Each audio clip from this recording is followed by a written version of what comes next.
Hi, this is Eva for Once Upon a Timeline. Welcome, everybody. See, JW is in for like 5 seconds. Floricandia, Heart's Truth, Preliminal, Sharidi. Yes, I'm actually on time, and everybody's probably expecting me to be 5 minutes late like normal, so gotta keep you guessing. Okay, so what's going on? I just have a little bit of world news. Of course, the election is totally crazy. Um, Tell me you're not surprised. We pretty much expected some wildness. So we got two presidents or two people who claim that they're going to be the next president. So that's pretty crazy. Um, One particular thing of interest I saw today was that Trump's been replacing a bunch of the top Pentagon officials with loyalists to Trump. So they've been there this whole 4 years, but now he suddenly decides he's got to bop them all out of there. So that's a little suspicious. I mean, is he, planning a coup or what? I mean, why would you do this at this late date? One of the stories is he just wants to get people out of Afghanistan, like the troops. But I mean, he's had 4 years to do that. So why the panic rush? It's not the best way to be withdrawing troops. Is that really the reason? If Trump doesn't win his court battles, is he going to really leave or is he going to have to get dragged out of there? So the question is on. So I've been kind of watching this court battles thing. So far as I can tell, they got nothing pretty much on the court battles. They've filed some paperwork for a couple hundred votes here that they're disputing, a couple hundred votes there. Even if they got every last one of their court cases and won them, it wouldn't be nearly enough to flip the votes. He's got to flip 3 states in order to win, and states he's behind like 45,000 votes in one state. So flipping a couple hundred votes is not going to do anything. So far I don't see anything. I mean, who knows what might come up in the next few weeks or not. I mean, normally I'd say that his chances were pretty minimal, but this timeline's really strange, so you never know what'll suddenly come up. Anyway, so I'll be watching that with interest, and then if he loses, then what? It should be interesting. Get out the popcorn. It's going to be a wild ride. Okay, so another thing I've been seeing in the news everywhere, Pfizer's control virus 19 vaccine is 90% effective. So I'm like, okay, what do they mean by 90% effective? So first I thought, well, maybe they just mean antibodies, but no, they said it's 90% effective at preventing the actual illness. And they said that they tested 94 cases. So I'm like, what does that exactly mean? So they're saying 90 out of all of their people who got the vaccine, there's been 94 cases of the C, and 90% of those people were in the placebo group. But they didn't really give the numbers, and none of this has been peer reviewed. We've got no statistics or nothing. So I'm like, so you can't tell much. But then I got down to here, and I'm like, I had to dig for this, okay? But this is really interesting. So it turns out what they mean 90% effective only until day 7 after the last of the 2 injections. Okay, so now the trial's been going on longer than a week. So that kind of indicates to me that maybe their effectiveness rate isn't so great after day 7. So basically, for 7 days, it's 90% effective. We just need to see if it maintains above or at or near that level, and if so, for how long. And if it goes down, that doesn't necessarily mean the vaccine is a failure. It just tells us when we would need to do another booster. Oh, great. So, this is very fishy to me that they've only got a 7-day period that they're saying 90% effective, because the trial's been going on for longer than that. So they should at least have a couple weeks of effectivity dates. I haven't seen any statistical significance numbers on here. the stuff that you're supposed to see a show as a scientist, where they have the control arm and blah blah blah blah blah. So this may not be a statistically significant number here. It may just perchance that for 1 week, people. Anyway, there's a lot of issues here because there's no peer review, there's no numbers. We've only got 7 days.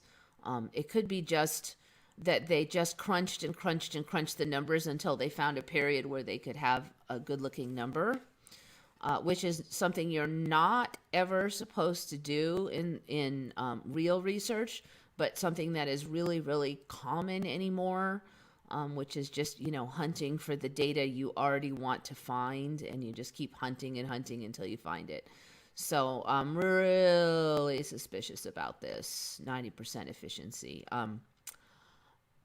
Don't hold your breath on this, because all of the way that they're doing this and the way that they're presenting this, there's like a whole bunch of red flags if you've ever done much actual research and statistics. So, yeah. All right, so that's about it for the world news, actually. It's amazingly short. See, the first 2 vaccinations are going to be pretty much placebos. They want you to take the mRNA patch, which will mess with your DNA. Well, a lot of them are still RNA, DNA stuff, so I'm not getting them.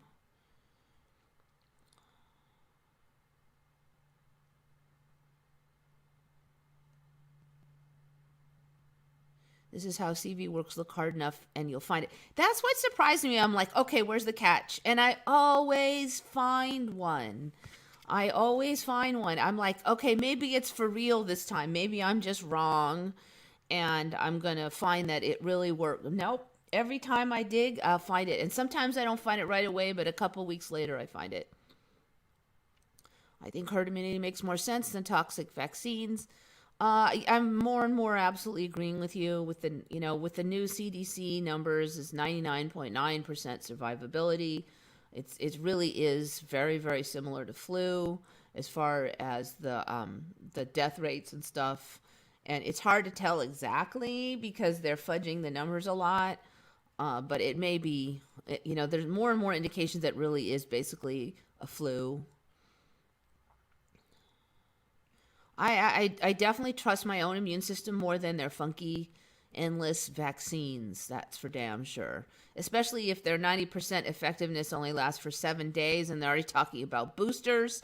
No, thank you. No, thank you. All right. So let's go to the Mandelas. I think that's everything.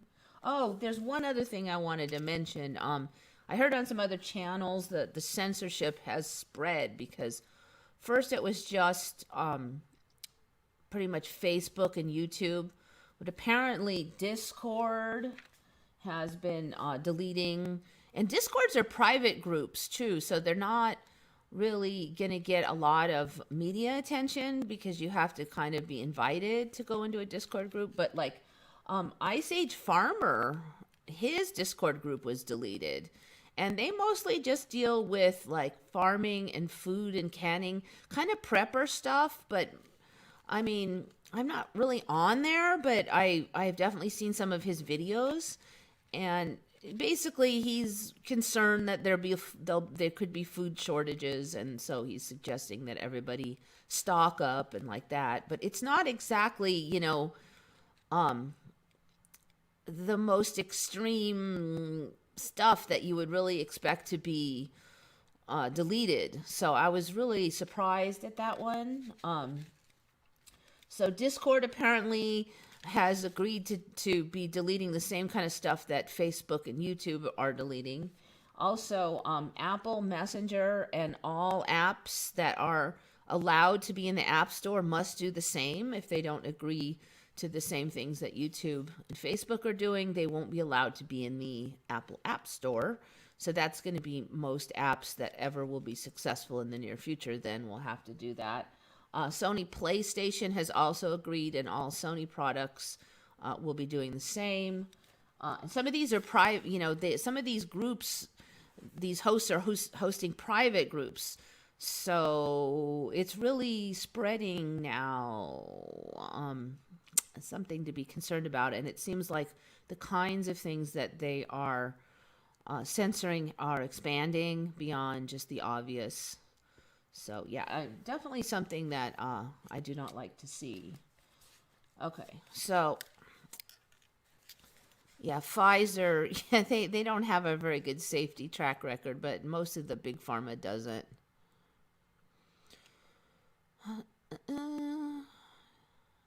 It's something like Facebook without censorship. Oh, Gab. Okay. There will be food shortages. Logically, I agree with you, but the timeline is weird, and I just don't think that it follows logic anymore, because logically, we should be in the world's biggest recession that you've ever seen right now, yet somehow, other than the people who are actually not getting income because they're not working, but the rest of the economy is clacking along, and it shouldn't be. And like the steak is back into the grocery store, and I really shouldn't be, from whatever I've heard, from a lot of what I've heard. There's a lot of things that are happening that just shouldn't be, logically shouldn't be happening. So I don't automatically assume now that that logic is going to predict the next happenings. There's was I on there? You know what? I don't have HBO. I heard it was going to be on. I don't know. Was it any? What did you think when you saw the? So basically, what Need Input is talking about is the footage that they took from the Mandela conference last year. They did something with it, which I'm not really sure what exactly, because I haven't seen it, but it was on HBO on Friday, I heard. So yeah, I'm worried, and hopefully I didn't need to be, but sadly I've been out of work for a while now, and my wife lost her job due to Japan announcing CV-19 case. Yeah, see, it sucks for everyone out of work. I thought you were great, Eva, but the rest of the show was pretty crap. Really? I don't. What was it? What was it? They even. Was it like a documentary or what? I mean, did they make us look stupid, or did we make us look stupid? I mean, you can definitely cut and paste stuff to make anybody look good or bad. So, he made fun of us. Yeah, I was worried about that. You know, yeah, they made it sound like they were gonna make sure that it wasn't gonna be like that. So I'm kind of disappointed. I'm sure I'm not the only one. Yeah, I know. I don't know if he's just, stupid. I mean, I hate to say it, but that might be it. Or he just wanted the attention, but yeah. Well, it's when you have a conference, and a bunch of speakers, there's always going to be good speakers and not so good speakers. And in every speech, there's going to be parts that were pretty good and parts that weren't that good. So how you edit it is going to have a lot to do with the final product, and I could definitely see that they could go either way. Anyways, HBO long ago I used to have, but it's just too expensive now. I don't really watch TV that much anymore, so. See, I don't even remember that guy. That's the thing. The guy that's supposed to be the host of the show that says he's doing all this filming, I don't think he was even there. So I don't know what he means about being welcomed by the group and stuff.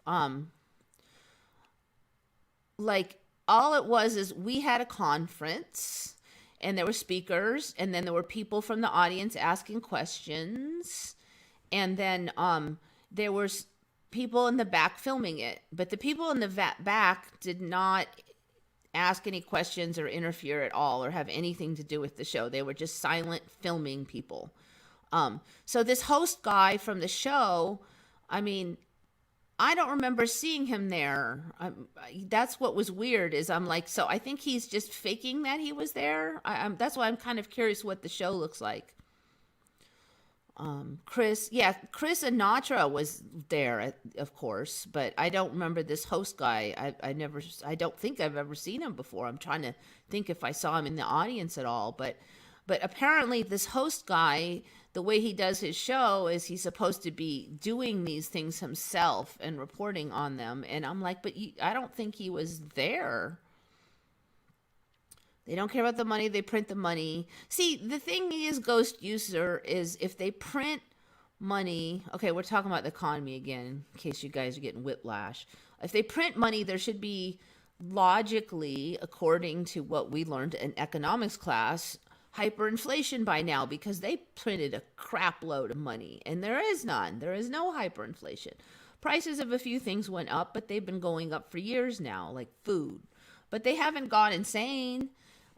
So you can't just print money without, these side effects like hyperinflation. So why is it not here? They don't care about food. They own land. See, there's still plenty of food in the supermarket and really should be starting to hurt by now. There's a few less options. You may not get your favorite kind of beer. The vegetable variety may have changed, and there's a little bit less selection in the meat section. But I mean, definitely nobody's starving. So it should be way worse by now. So what is up? There's something fishy about this whole thing. You can download the show. Okay, I'll download it. I'm kind of scared, to be honest. I don't know if I want to see me in it. The host was the redheaded cameraman walking around. Was it? Was he like super quiet? He didn't say anything. Yeah, that was kind of weird if he's saying that we welcomed him. I don't think we even hardly talked to him. I didn't expect much from HBO. Yeah, well, I don't know. I haven't watched HBO in eons.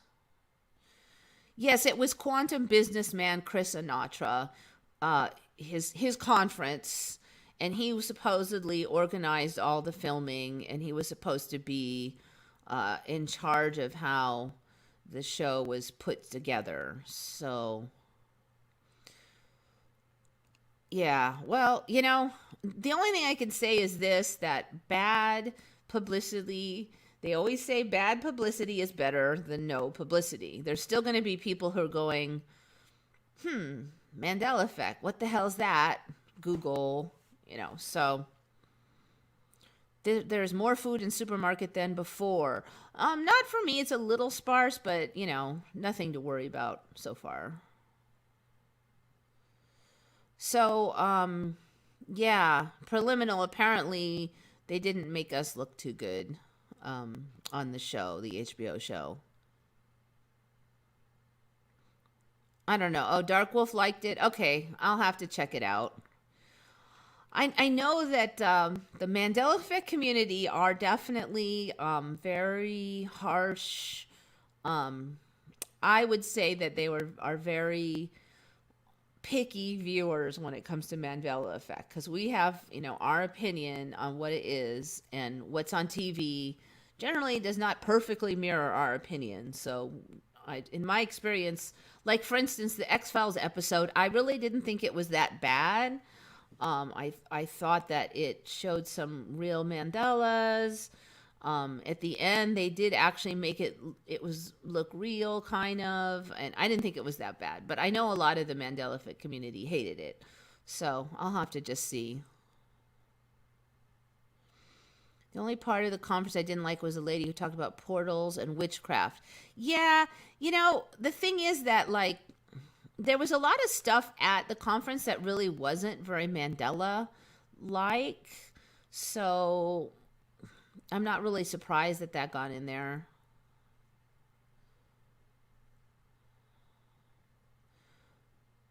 Okay, so anyways, what's up? I ran into this earlier today. I kind of covered this before, but it seems like it's kind of upping up a notch. And it's that thing where, like, the colors of animals change by temperature. So, like, these pet rabbits, now they have this temperature pigmentation. So the minute apparently it gets cold, this guy's pet rabbit gets these dark ears and nose. And this was all over the place today, so I just thought it was interesting. I don't think I've covered this exact one before. I covered it in Siamese cats. This is another one. I did cover it in Siamese, but I don't think that we went over this exact one. So basically they're saying now, and I think this is highly suspicious because I think breeders and stuff would have a giant shizzle if this is an ongoing problem. But basically, so this cat was neutered, and so they have the surgery right here. And then when the fur grew back, it grew in really black instead of the normal medium brown of the middle of the cat normally. And they're saying it's because the area was cold because the skin was exposed to the cold air, and since the temperature alters the coloration now on the pigments of Siamese, it grew in all dark.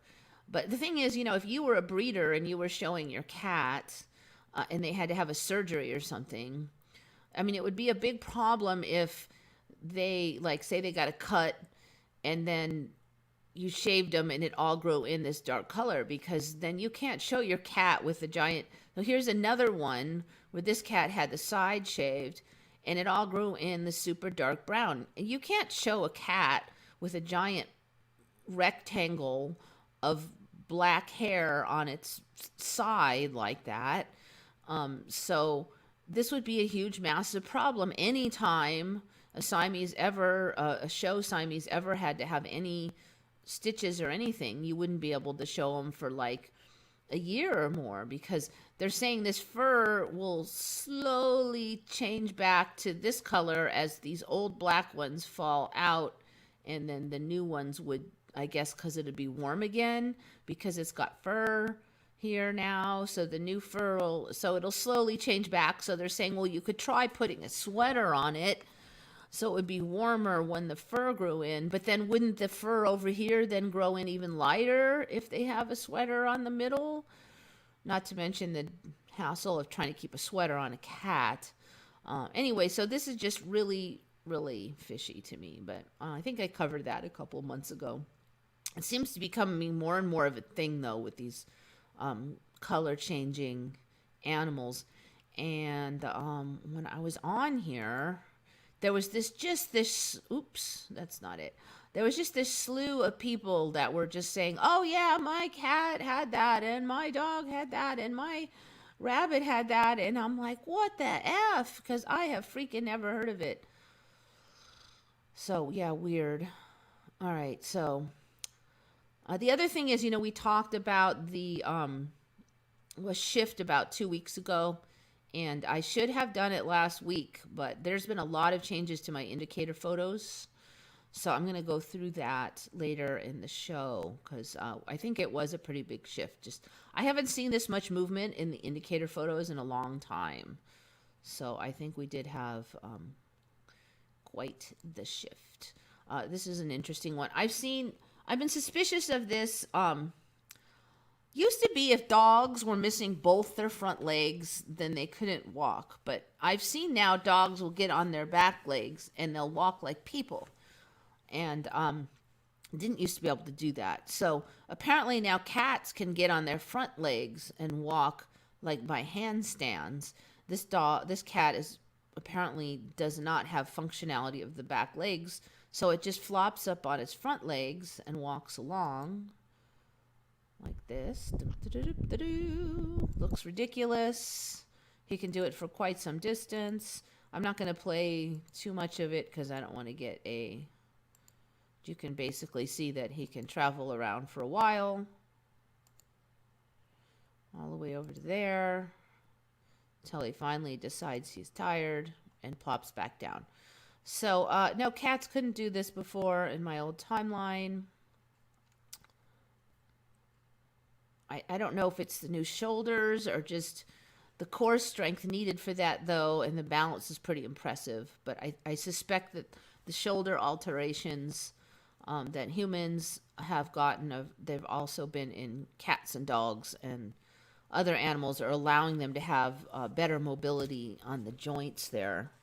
But still, the core strength is pretty impressive, too. Okay, where am I here? All right, now we've got some tech before it's time.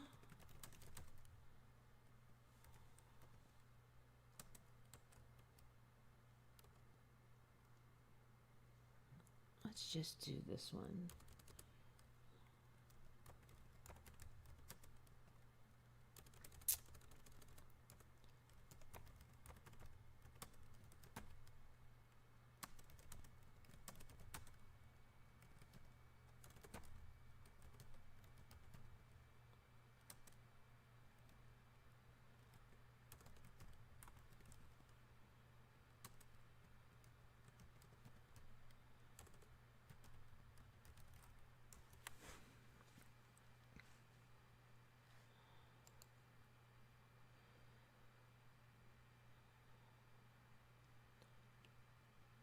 Okay, so see what date was this? London, 1840s. They had an atmospheric railway. So supposedly the way this worked was that there was they would put pressure inside this tube here, and the pressurization would shoot this railway along. It worked pretty good, except for they had problems with rats chewing some of the blockades and letting the air out all the time. So the story is they had to give it up because they couldn't keep rats from chewing it. So it was like so this is supposed to be a predecessor of the Hyperloop. Connected a train to a piston which lived inside a semi-sealed tube placed all along the length of the track between the track's two rails. A pumping station at the end of the train's route pumped air out of the tube while air was allowed into the tube at the other end. This created an atmospheric pressure differential in front of and behind the piston that moved the piston and the chain connected to it down the rails. So they're talking about, oh, you could use this on Mars, blah, blah, blah.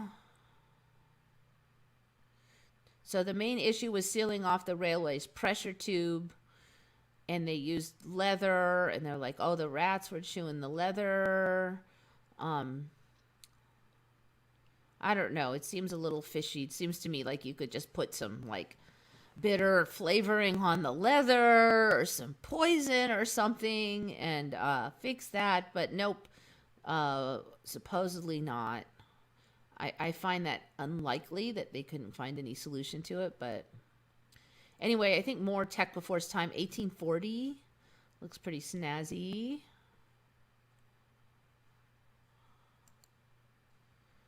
Oh, okay, creepy frog thing now. I don't think I have anything super gross today. Well, I don't know. I forgot what's on the other page. This is a little creepy, but it's not snakes and it's not spiders. It's only frogs.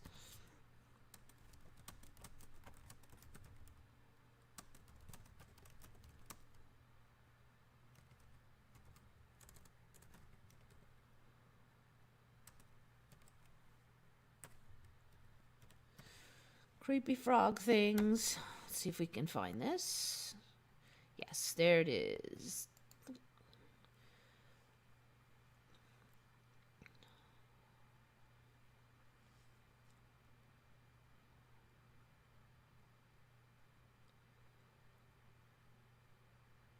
Right, I'm going to click forward. Instead of playing it, I'll click along. That's been working really good to not get a copyright strike since I'm not actually playing the video. I'm just playing little frames of the video. Okay, so apparently now most frogs can retract their eyes. So they actually retract them. Now I remember them kind of blinking them, but now they like suck them into their brain cavity until they poke out into their mouth and push their food down by their eye socket pushing. Their eye sockets, I don't know, how do you even describe that? Their eyes suck into their head and poke into their mouth and push their food down. You can't make this stuff up. So this is actually the only good video I found of it because he has his mouth open when he pokes his eye in. Okay, so you could kind of see him there with his normal eyes. And then when he pushes in his eye, he's pushing him here. So these are his eyes pushed into his mouth. So the story is that they do this to help push food down. Like they'll put the food in their mouth and then they'll push with their eyes, which will supposedly pushes their food down. So there he is, and then there is his pushing his eye in. I should make it larger because it's nice and creepy. Eyes out, eyes coming in, eyes more in.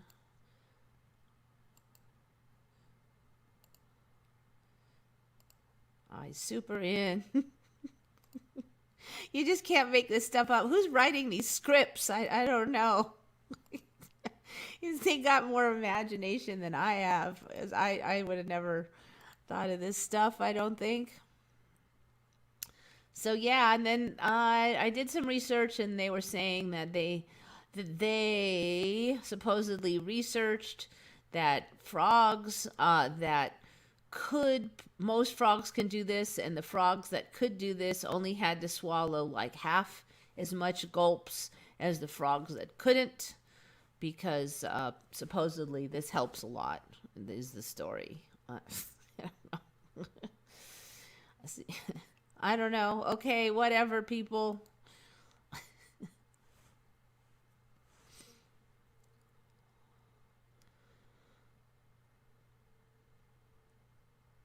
Seems somehow related to birds forcing their spines out the front. Yeah, they haven't made a story that the spine forcing is for food yet, but they did say it was to like stretch. So who knows? Retractitruding eyeballs. Yeah. That's a good term for it. So yeah, I don't know. That we'll probably hear more of this weird stuff.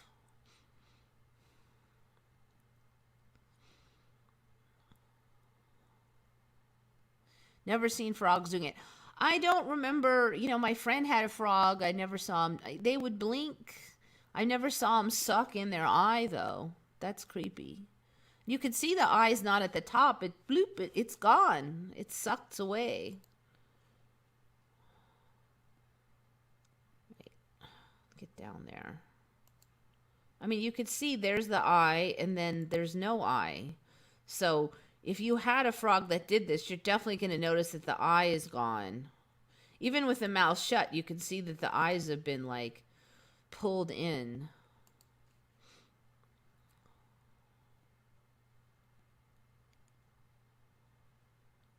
I've heard we have some new anatomy changes.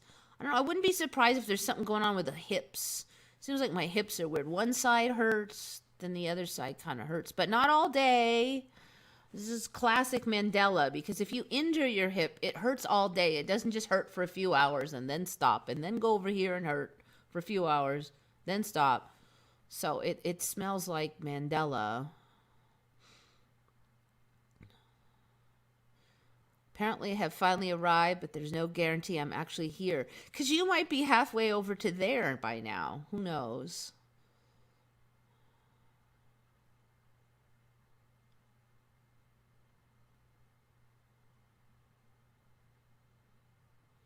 See, they have water on the moon with a telescope now. What about all the supposed landings? They did not look around.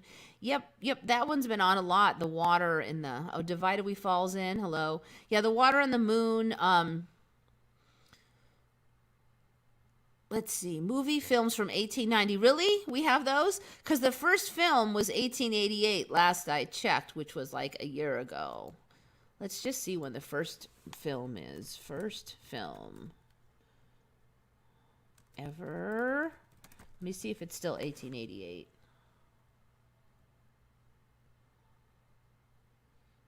First movie ever made, 1888. I'm not counting that horse one, because that was like they just took a bunch of individual photos and strung them together. It's close, but that one doesn't.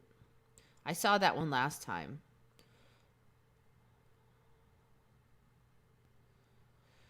Now, this is still a Mandela because I was saying when this one came out that there had been a much later one like a year before that, but it looks like it hasn't changed. This roundhouse, the Roundhay Garden thing from 1888 is the same as last year.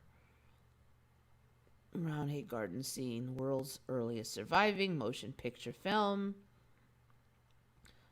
Maybe I'll just click on it and see if it's the same. I don't think there's a copyright on that. I think I've played it before safely. Roundhay Garden, 1888. I'm just going to run it real quick. Hopefully I can get away with it. Yep.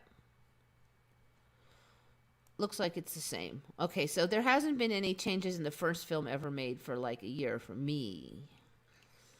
But other people may be newer to the timeline. Now, 2 years ago, there was a later one. So that one is still a Mandela, just not a recent one.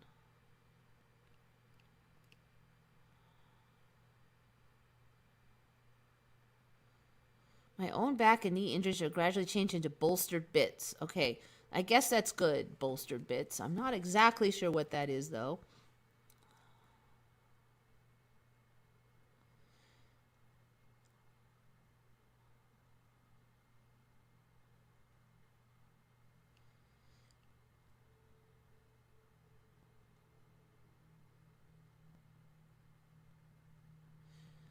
Big taste buds in the way back where the tonsils are. Yeah, that one. And then you got those creepy tonsil stones. Don't look that up before you're eating dinner, definitely. Those are disgusting. That's what new about last year. Maybe I thought it was 1913 in my old timeline. Well, like 2-3 years ago, it was definitely later because we were seeing one in retconned that was a different film, and that was the oldest film ever, and it was later than 1888. And then at some point, suddenly this Roundhay Garden thing became the oldest film. So it definitely is a Mandela. It was later on for a while, at least. I mean, like 10 years ago, I don't know what it was because I didn't really look into that. But after I learned of the Mandela 4 years ago, I started looking into all of this stuff and kind of tracking it. And that was one of the things that we were tracking on Retcon. Of course, that original thread is totally evaporated into thin air, or it's in another timeline, or who the heck knows. But I definitely do remember that it was later than 1888 for a while.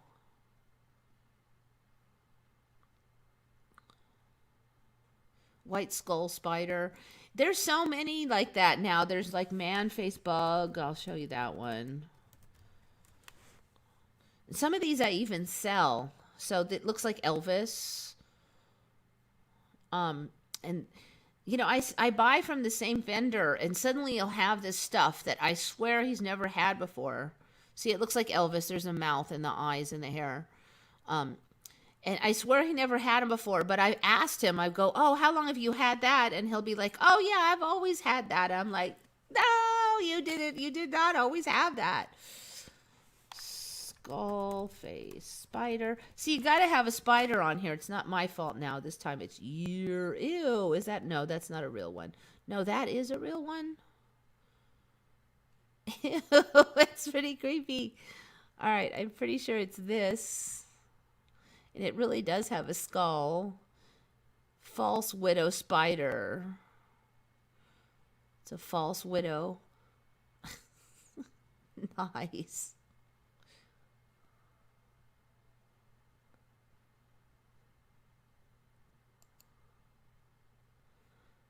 Spider. Does it really? Is that really a spider? That's even grosser. The spider head looks like a skull instead of the spider face. Spider face looks like a skull. Okay, no, I think that was just a fake one. I don't know. Well, that didn't get any bigger.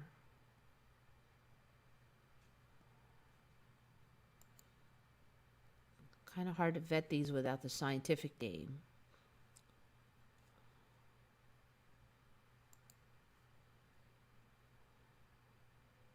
There's so many weird spiders now. Huh. You know, there's not a lot of images of that thing. Might be kind of a newish one. 'Cause if you got a spider that has something like that on its butt, you would think that there'd be a fair number of images of it. Skull spider.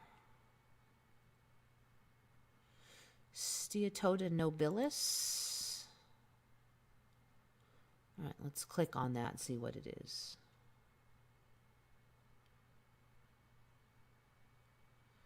Noble false widow spider.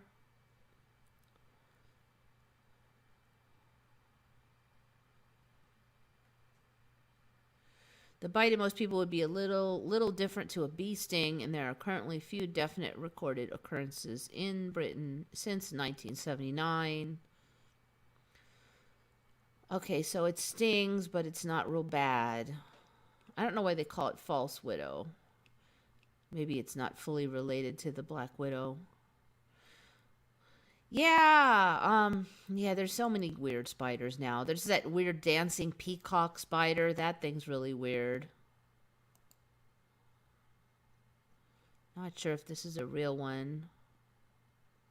These things showing up with these weird bodies. There's another one of yours. So what? I guess it's in UK then. You can have your creepy spiders. I don't want them.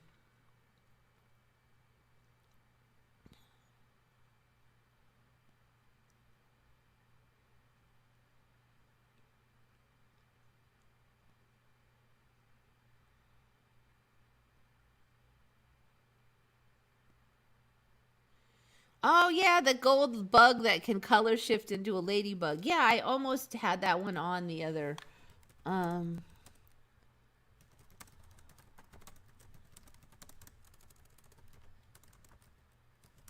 So not only can it change to look just like a ladybug, but it's like this weird gold metallic thing. Golden tortoise beetle. All right, let's get that up here. I think I was thinking of having it on and I just didn't. So it normally looks like this, which is super cool looking anyways, because it's like gold colored, like metallic gold. Let me see if I can find a video of the color shift. So it's already at like this beautiful jewel beetle. You know, it used to be just the 2020 Hyundai. It used to be just a few animals that could do the color shift, but now it's like everything and its uncle, all kinds of frogs, all kinds of lizards, all kinds of, like half the fish in the sea, literally.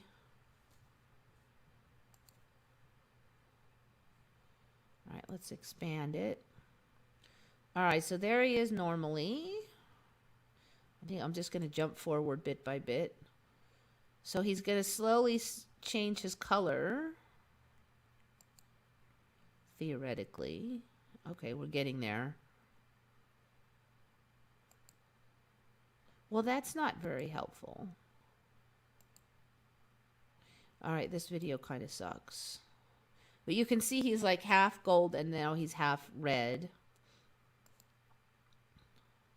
Now he's getting more red.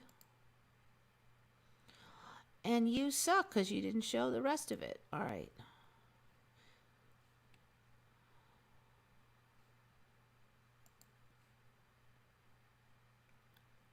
Let's try this video then. Or is that the one we were just at? No, that's not the one we were just at.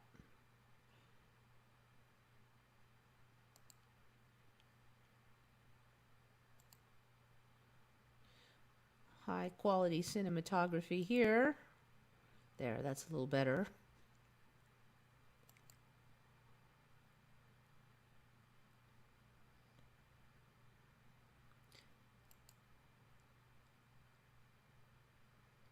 All right, you can start to see some spots.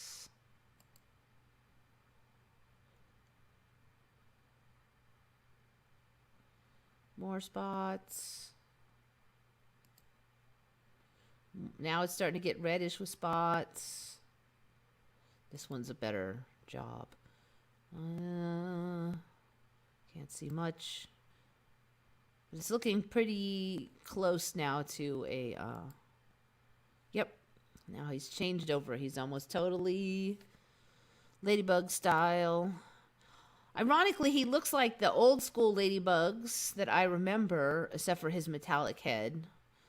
But the ladybugs don't really quite look like that anymore because they've got weird color on their heads and stuff. And I just remember the ladybugs having the spots only on the wings and not having white or spots on the head.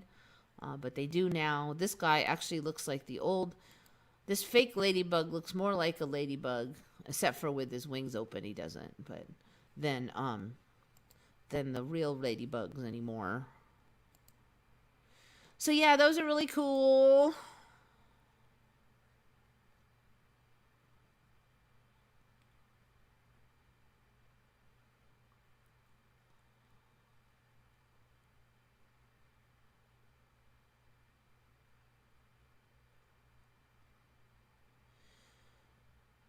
Oh, you're ragging on Kiss. I always thought they were corny, but I'll tell you one thing that occurred to me later when I got older about all that makeup is that it probably really sucks to be famous because you can't go to the grocery store and stuff. And if you have all that makeup on your face, then people don't, the majority of people won't know what you really look like. So it actually could be kind of cool that way. And I could see a definite benefit of that, in that without your makeup on, you could probably, walk down the street. There's always going to be a few people, like die-hard fans, that will know what you look like anyway, but the vast majority will not recognize you. So that would be cool. That's one of the reasons I'm like, I never want to be like really famous, because that would just suck. You just can't live a normal life. The money part's fine, but you wouldn't be able to go to a movies. You can't go to the store. You can't go sit at the coffee shop. You can't go see your friends. You've probably got crazy, weird stalker people, so you got to have like armed guards at the door.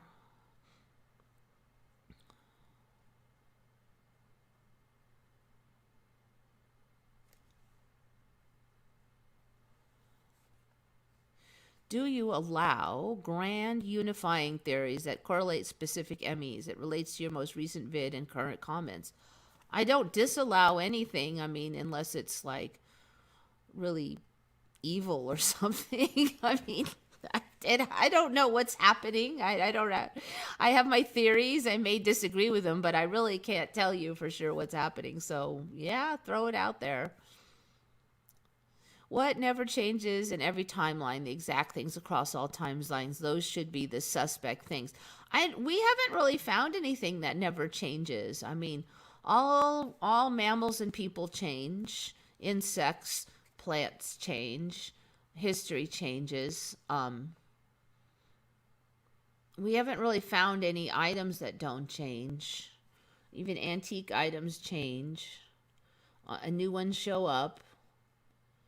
I mean, I've got really old antique art that's changed from 100 years ago. I've got a tapestry that's about 100 years old. That damn thing changes. The art on it changes. So, like, there's a new color on it. Showed up, last year? Purple. First, just in one corner. It's over my bed, so I see it all the time. And I saw the purple in the corner. I'm like, that color wasn't there before. And just one corner had purple. I'm like, it's going to show up on the rest of the tapestry, I bet you. And it did. It started showing up back behind the house. That one's an interesting one because it's kind of a very much a kind of a Roman Tartaria style patterning to it. That like it could be just a copy of that. I don't think it's 100-year-old. I mean, I don't think it's older than 100 years or so tapestry, but but it's, a copy of that style probably.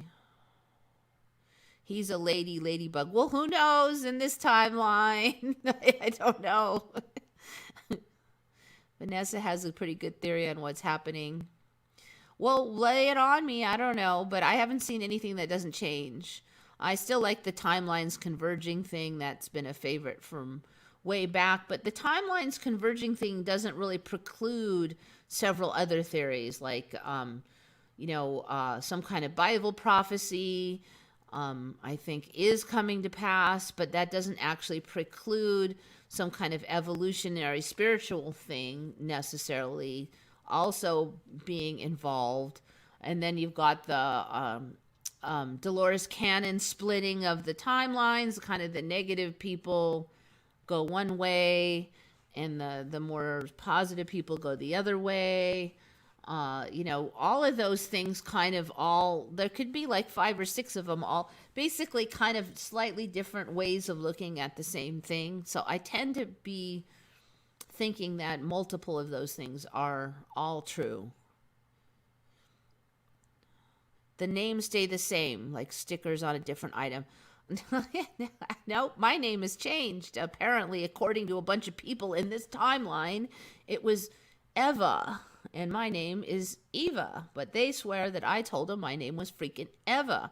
Also had several people say their names changed on their driver's license. My login name has changed on, according to other people, it has changed on Retconned. Moneybag 73 Moneybag 76 turned to Moneybag 73. So, names change. They change. The spellings. We've gotten a lot of spelling changes on the names. Different letters and stuff. Was it the California, what's her name? Congresswoman, Dianne Feinstein. She's got an extra N in her name now from my old timeline. So I don't know of anything that doesn't change. The splitting of Earth. Yeah, the thing is, if you look at the Bible stories, basically it kind of, the separating of the wheat from the chaff, okay? And then you look at Dolores Cannon, and it's the separating of the negative and the positive people. They're not really incompatible theories. Since space and time appear connected, the timelines of each correlate to the space being pulled into or pushed out of each particle collider's range of effects. I don't know. I can't say I really understand what that sentence means, so I don't think I can ever comment on it. Never, ever, always, Eva. Okay, here's the thing. That's an older change, and that was a change that I noticed before I was ever on YouTube. So I don't think you knew me then. But basically, about 4 years ago when I learned of the Mandela, and I realized that it had been going on for a few years before that, probably a lot longer, but, in high grade, in heavy changes had been kicked in a few years already. And I had seen some of them. I had asked around, like, what's wrong with the sky? Why does it look reddish? Things like that. I'd ask people, and they just were like, oh, I'd seen some of this stuff. So when I heard of the Mandela, I'm like, oh my God, that's what I saw. That's what that was. But one of the things that had been happening for 2 years is that people kept telling me that I told them my name was Eva. All these people I know, like at pickleball and stuff, and I'm like, no, my name is, I couldn't figure out why everybody thought my name was Eva, because I certainly didn't go around saying my name was Eva. People actually told me that I told them that my name was Eva. They're like, I swear you said your name was Eva. I'm like, and this timeline is full of Evas, and my old timeline didn't have any of them. So it's just weird. So 4 years ago, I'm like, could that be a Mandela that people think my name is Eva? And I'm like, at first I had trouble believing. I was like, yeah, maybe I'm just being paranoid, But since then I've seen a lot of it, so it seems pretty obvious now that was one. But it took me a while to really accept that that could have been it, that it wasn't just some freaky coincidence. All right, Ghost, I got to go back to your comment. Yeah, I don't know. I'm not sure if I'm going to understand that unless there was one up here that explained it better.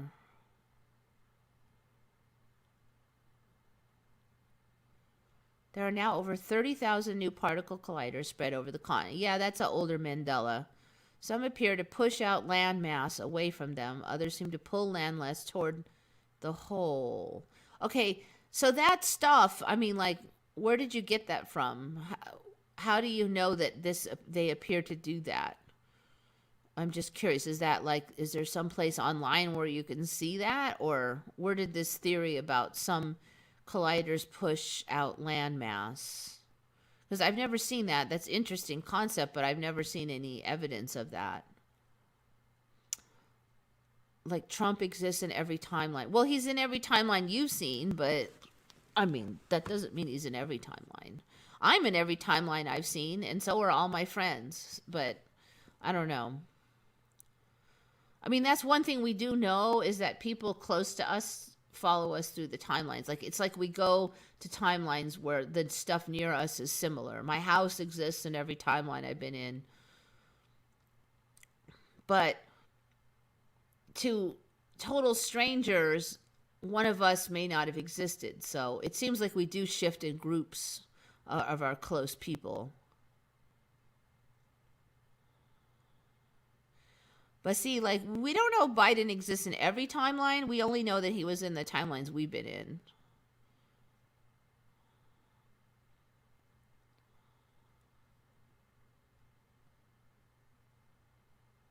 In all times, we, the affected, are all still having false memories. I don't know how you'd know either way. Either things changed or it's a false memory, but I don't see any way to tell which.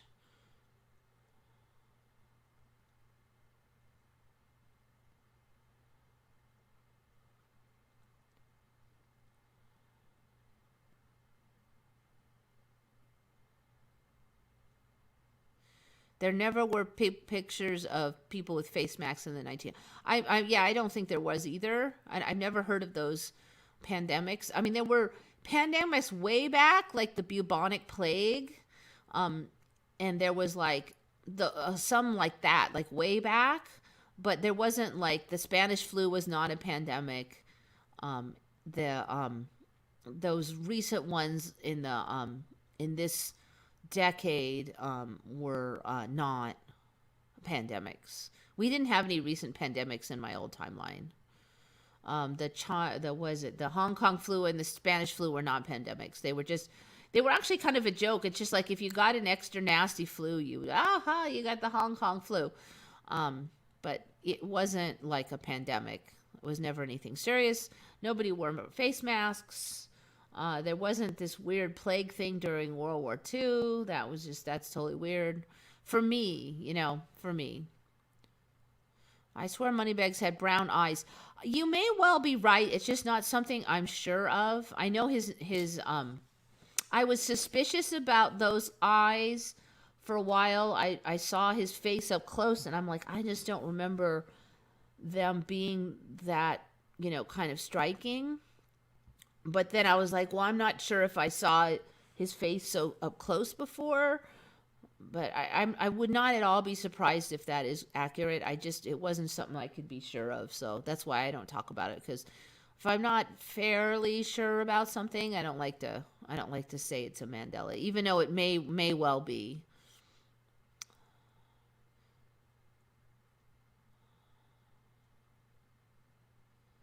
Oh, I see. I kind of see what you mean. Since space and time connected, the timelines of each correlate to the space being pulled. So you're basically saying that space is being pulled in through some colliders and out through some others. I'm not sure if that really explains how like little details of stuff's changing though. I mean, like, if you pull in space, then wouldn't a chunk of space be missing over there? but instead you're what, pulling in facts, details, I don't know, timelines, like you're squeezing timelines through. I don't know. It just, and see, all those colliders are a Mandela too. So it's, most people don't remember having so many.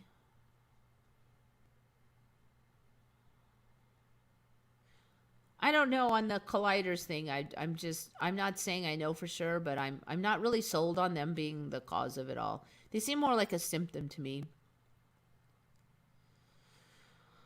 Shari D does not remember the blue eyes. Yeah, like I said, I wouldn't be at all surprised. I do remember looking at them with suspicion.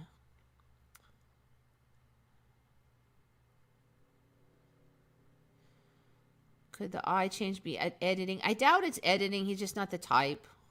I don't really think he's the type for contacts. You could ask him, but I really doubt it. He doesn't. He just wears normal clothes. He doesn't dress fancy.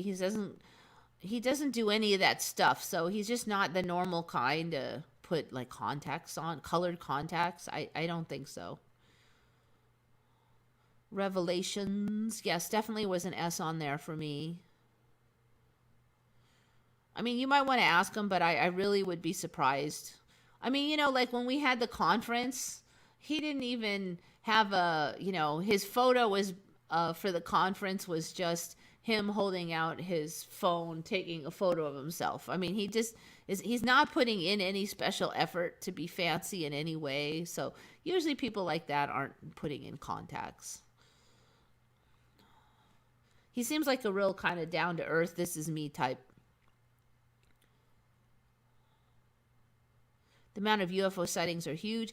Yes, now and in the past of this timeline, there are new, old, big, fat UFO sightings. Like 20 years ago, there was no Rendlesham for me. That showed up about 10 years ago. And I was really suspicious at the time. Skinny Bob, a couple years ago. A lot of stuff showing up.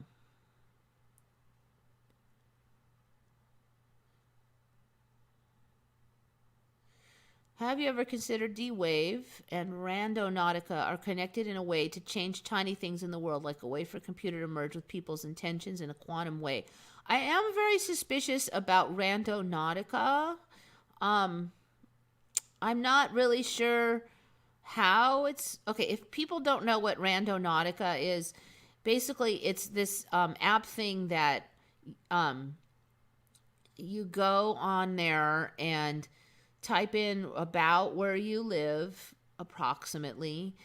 It uses it's a phone app, so it just uses your location of your phone, wherever your phone happens to be at the time. So it doesn't know exactly where you live, but it knows where your phone is. And then you type in like a range, like I'll go within 10 miles of here. And then it randomly picks areas for you to visit. Supposedly random. There's kind of a weird algorithm thing. It's hard to describe. You'd have to study it. But basically, it's random, theoretically. And you just randomly go visit somewhere. So people who just want to go for a little walk or some travel or explore new areas can just... So you'll end up going to places that are like 5 miles from your house, and you never knew they were there. And it's sort of a weird experience. It doesn't sound like it would be weird, but... You find these places that you never knew about. Like I ended up going to a cemetery. Oh, yay. I never knew it was there. It was a very interesting experience. People have started setting like intentions before they have the location chosen. Like my intention is rainbows, or my intention is kitty cats, or my intention is money, and they look for signs or symbols of that intention. But basically you end up traveling new territory. So if you consider that this place, this earth, might be like a simulation, then what does it mean when you travel new territory? Are you creating new territory? Are you creating new brain cells? Are you... What is it? What might it mean for the rendering of the simulation to travel to new territories. I'm not sure myself. I feel like there's something there. People from the beginning of Randonautica said that they had weird feelings when they were doing it, and I also felt that. There's this weird feeling like you don't belong there, is kind of the classic feeling. And it's a weird feeling. It's like, normally when you go somewhere, you have a purpose. It's planned it ahead. I've got to go find this laundry place and get my comforter steam cleaned or dry cleaned, right? So you may never been to the dry cleaners, but you have a goal and you're there for a reason and a purpose, and it's planned ahead, and then you map it out. Almost everything you do is always like that. Or if you're walking the dog, you do have a purpose. You're walking the dog. You're looking for a good spot to walk the dog. It's usually nearby. You have certain parameters that you're looking for the dog and you. But this is nothing like that, and it's just strange. And so you can definitely palm it off to the fact that it's just some new way of thinking. But if you look at it from a perspective of this place maybe being a simulation, you do have to wonder. And I'm not saying I know, but I do think that there might be possibly something interesting about that whole rise of the Randonautica. Got super popular, like super incredibly fast. And I'm always now, in recent years, suspicious when anything happens like that. Like, just becomes wildly popular, like overnight almost. And that's how it was. Like, they made it and then it became wildly popular.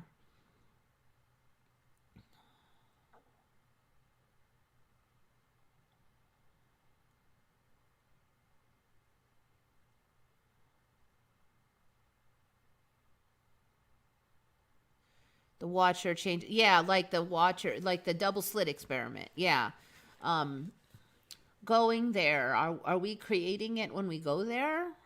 Maybe we are just creating more reality by traveling. Now, the app determines the route, so it's not, but it's supposed to be random, but what's behind what route the app picks,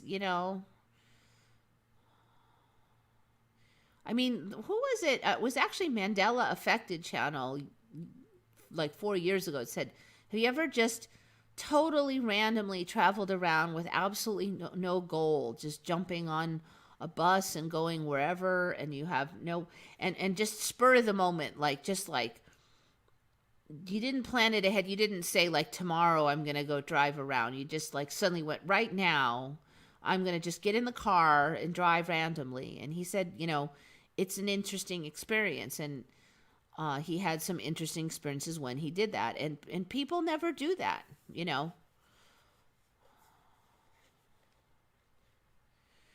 COVID deaths are allegedly spiking. I don't think COVID deaths are spiking at all, because I looked at the chart and they're down. Maybe in one place they're spiking, and then they'll make it sound like they're everywhere, but it's just like half of some city in Missouri or something is spiking. Now cases, oh yeah, cases. Speaking of the devil, we're going to go under more intense lockdown, looks like on Saturday, because of cases. Even everything else is fine. It's freaking cases are up, like from 6-something cases per 100,000 people to like 8-something cases per 100,000 people. So like, not that there's up that much. Definitely have a lot of restaurants afraid that they just can't make it anymore. They've been already shut down for 6 months this year, a lot of them, especially the ones that aren't really adaptable to outdoor dining. They're going to let it do outdoor dining, but it's freaking cold. So I don't know how many people are going to sit out there and freeze their buns off in the exterior going to outdoor dining right now. In the summer, it wasn't that bad, but right now, I'll do it, but most of my friends are like, no. So I don't know. Is it a coincidence that suddenly the cases all spiked right when Biden got into office? I don't know, but I'm a little suspicious of it because now the governor knows that Biden's got his back probably on the lockdown. I'm sure Trump's got other things to worry about than what the governor of California is doing, so I doubt he's paying any attention.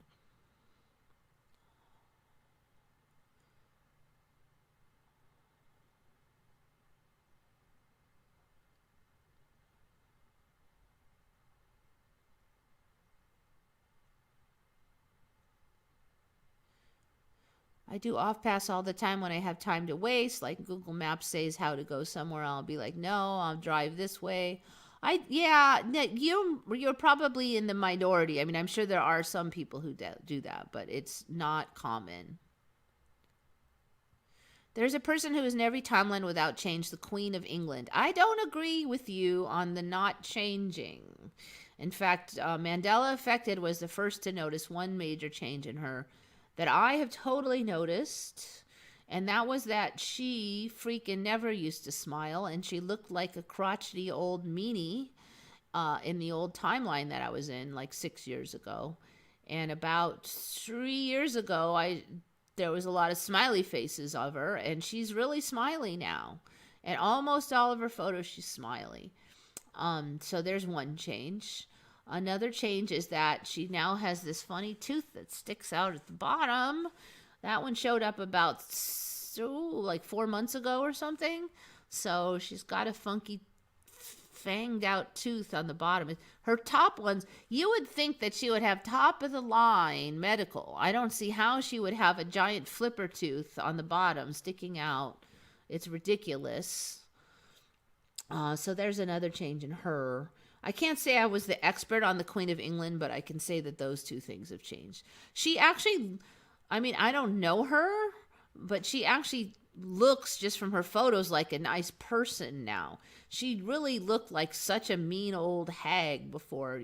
She just looked like she would immediately be wagging her finger at you and telling you sucked in the old timelines. So she's changed. And everybody's face, I mean, she looks better too. She doesn't look as, but everybody's face has changed. That's another thing, actually. I was in the Walmart and I'm looking around, and even, the face masks from 6 months ago to now, I don't know if it's just me, but it really does look like people just look better now, like their face. And it's not really surprising because I think my face looks better than it used to look, like, 6 years ago. With the higher cheekbones, people look better, but it seemed like everybody just looked better. Even just the eyes and stuff, they look better. I think people are looking better, and I kind of wonder if the face mask is hiding some of that alteration, that you don't notice it as much. But that cheekbone thing, it's helping people out. We're not as ugly as we used to be. INFJ is are you talking about like how many? Yeah, they did that on Redcon. How many people have that? It's a personality test thing, and then they have 4 different ratings. And I is for intuitive versus extroverted, introverted. Yeah, I think it is. Feelings versus thinking, judging versus, I forgot all of them. But the thing is that it's tricky because it could be that everybody that is on the internet tends to be intuitive. And there's a whole bunch of people experiencing the Mandela effect that are not on the internet, that aren't answering your question because they're out doing their extroverted things. And so the modality that you're using to get the information is going to screen out certain personality types automatically. So that's why it's tricky to assume on that one. I mean, it still could be, but there's too many factors.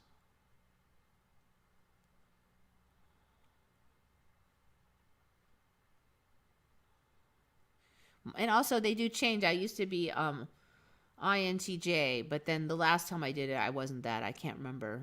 That was a long time ago, like when I was in high school. Hits me with a handsome stick. Yeah, I do think people are getting, some minor upgrades. I mean, I'm not going to be walking the runway or anything, but I'm definitely, better than it was. Oh yeah, Shari got some super thin masks online. I got one coming, just like a real thin one for the summer. Especially if you got to wear it all day. Maybe with the hand. Yeah, I don't know. Maybe we'll get, hey, we got this good. Maybe another 10 shifts. It could still look even better.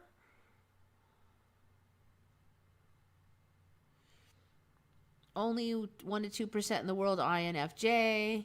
Yeah, but INFJs might just be the type that are very likely to be into spiritual stuff in the first place and on a spiritual website, so.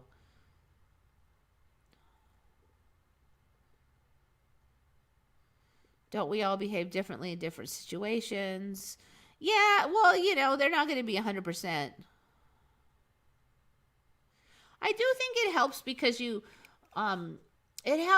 describe the different ones and you kind of think of it from other people's perspectives. Sometimes it helps you think of things in different ways by reading how the different people think. And even if it's not 100%, sometimes when people react a certain way, you might go, well, maybe they're thinking of it this way and that's why, and it's a different way than you think of it. But you never even thought of thinking from that way until you read it, that other people are doing that. So there's that benefit. I think if you get too rigid with it, it's not useful, but I found it interesting drop residue regarding Canada.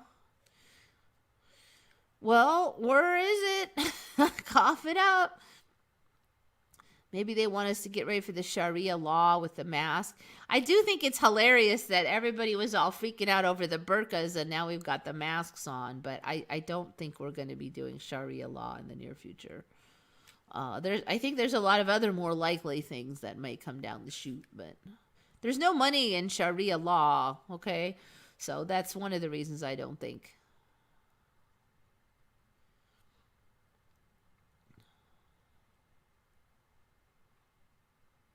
Now that people wear masks, I can see their emotions in their eyes, and everybody's trying to reach it. Yeah, I do. I make a special effort to squint my eyes if I'm smiling and stuff, so people can kind of see it.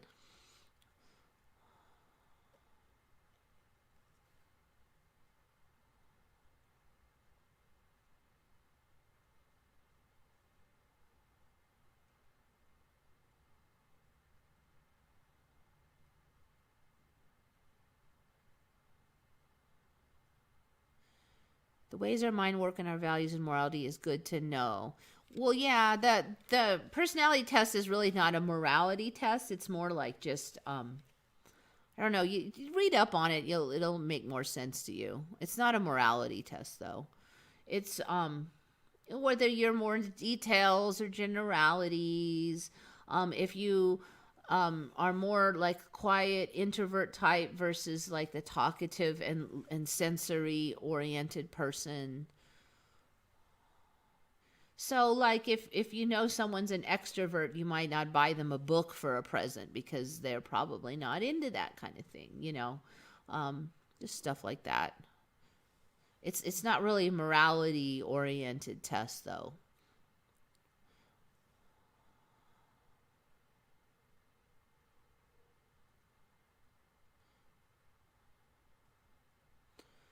Okay, so where am I here? Okay, this one was found by Will Work for Answers on Retconned. He found some good ones this week. Okay, so this is this might be old, but we're just seeing it now. So, the Berlin Wall. Okay, Berlin moved. A lot of us remember Berlin being in the middle of East and West Berlin was cut down the middle of East and West Germany were cut down the middle of Berlin, and there was like this one wall that went through Berlin and split the country. But then Berlin moved all off to the east. And then there was a wall around Berlin, and that was the Berlin Wall. And so apparently now there were like two walls, one that split the country in half, and then another one around Berlin. There's two of them. And so the main wall was called the Inner German Border Wall. And then Berlin Wall is the one in Berlin. So there was two now. And so it's funny because if you go to the wiki, let me see if I can find that. Inner Berlin Border. So like whoever heard of the Inner Berlin Border Wall, not me anyway, since the first time I heard of it was like yesterday or today when I read about it. I think it was yesterday. Inner German Border Wall.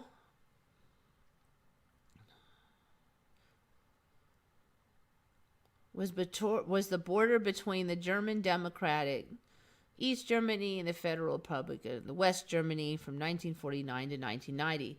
So when they took down the Berlin Wall, this Inner German Border Wall was ripped down at the same time.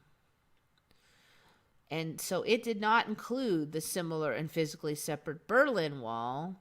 The border wall was 866 miles long and ran from the Baltic Sea to Czechoslovakia.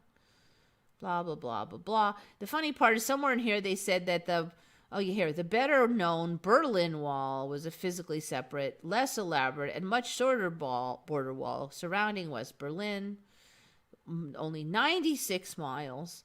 So that's just kind of ironic. Why would the smaller wall be the more famous one, and then the 866 mile long wall nobody ever heard of, apparently. We only knew of the Berlin Wall for who knows why. Well, because it was the only freaking wall before. There was just one freaking wall down the middle, for me anyways. I don't know about you guys, but that's how it was. Here's a map of it. See if this gets big enough to get a decent image. Kind of not so much, but I could fix that. Doink. Okay, so see, here's this inner, what do they freaking call it? Inner German Border Wall. Take me a while to memorize that one. Inner German Border Wall. Inner German Border Wall. And then over here is Berlin now. I think it's squeaked over to the east even more than last time. I thought it was there last time. Okay, so Berlin used to be like over here, and then the wall used to just split down the middle of Berlin and both countries. Freak, East Germany has got all big up here and stuff too. Germany used to be more, it didn't used to be so tall. Well, it didn't used to be on the coast for me either. It used to have Sweden and Denmark, Sweden and those countries were up here, and then this was longer, and then it was split down the middle, and then Berlin was in the middle more, and the wall went down the middle. That's how it was for me. So there you go. All different now. Germany was landlocked, exactly. And it was, for me, it was Sweden and those countries. That whole peninsula was on top. East Germany was wider. Yeah, it was like more like this, and now it's like, now it's like this more. But do you remember what was on top there? Because if this was landlocked, then there had to be countries up here, right? So what was up there for you? What the heck is this? What is that over there? This must be the old map. I still don't remember this Soviet, Polish. That's all confusing. The past is getting so weird. All right, I'll shrink you back down.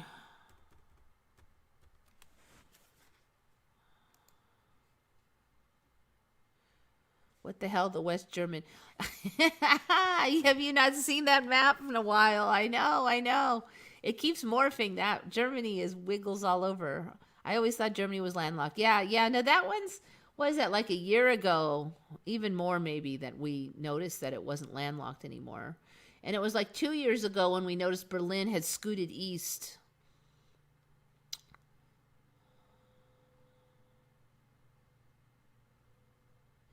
So yeah, does anybody, what countries were on top there then if Germany was landlocked? I'm not disputing you because I agree with you, but I'm just curious if anybody remembers what countries were on top. You know, it was weird because I didn't even think of that, but somebody said that on Retcon. I'm like, wait, if it was landlocked, then what was up there? And I thought about it for like 24 hours until I figured it out, and then I almost smacked myself in the head because it I don't know why it was so hard to remember. It's just like that. It's that memory fuzz that the Mandela has. It makes it hard to remember stuff. I mean, all of you guys remember it wasn't coastal, but none of you guys remember what was on there, what was on the top. Don't you think that's weird? At least one of you should be able to be like, oh yeah, it was blah, blah, blah. But there's like a memory fuzzing that you have to fight through. Holland and Denmark and Sweden were on top. Okay, Denmark is still kind of up there because Denmark's here. But yeah, for me, let me get the globe map out.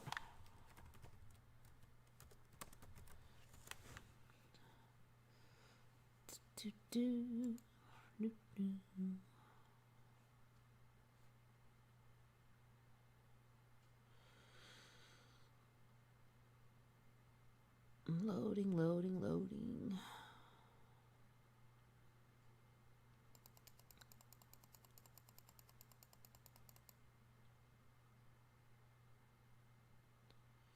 Did I kill it?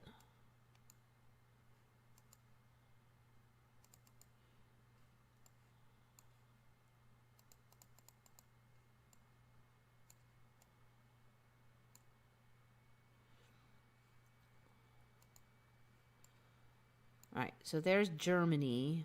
So Denmark's still on the top. Interesting. Things have changed since last I looked. Okay. So Denmark starts here now. So Germany is actually pushing this finger out and pushing Denmark out. So how I would say it was for me before was Denmark was a little more over here. There was not like a finger of Germany like shoving it. And then right over here was, and these were way smaller. They just get bigger and bigger.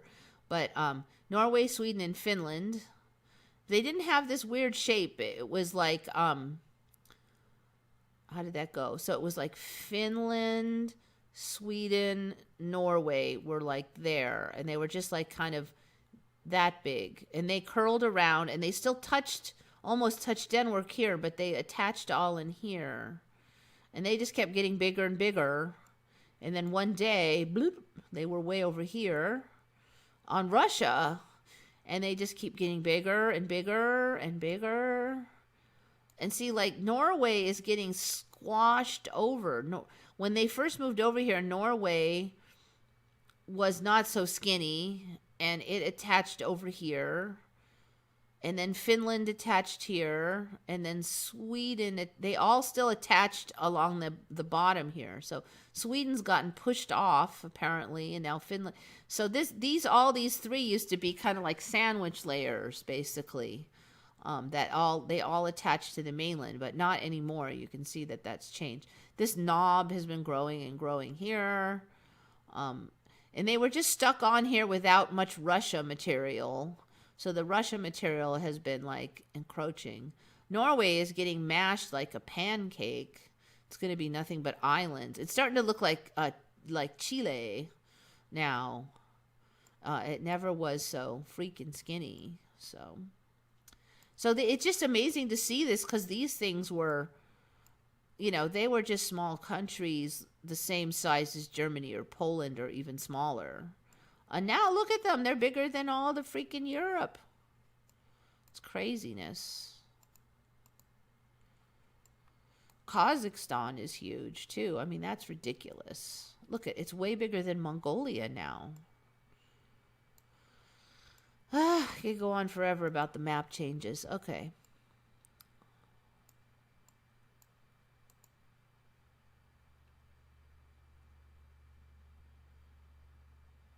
Denmark and Holland.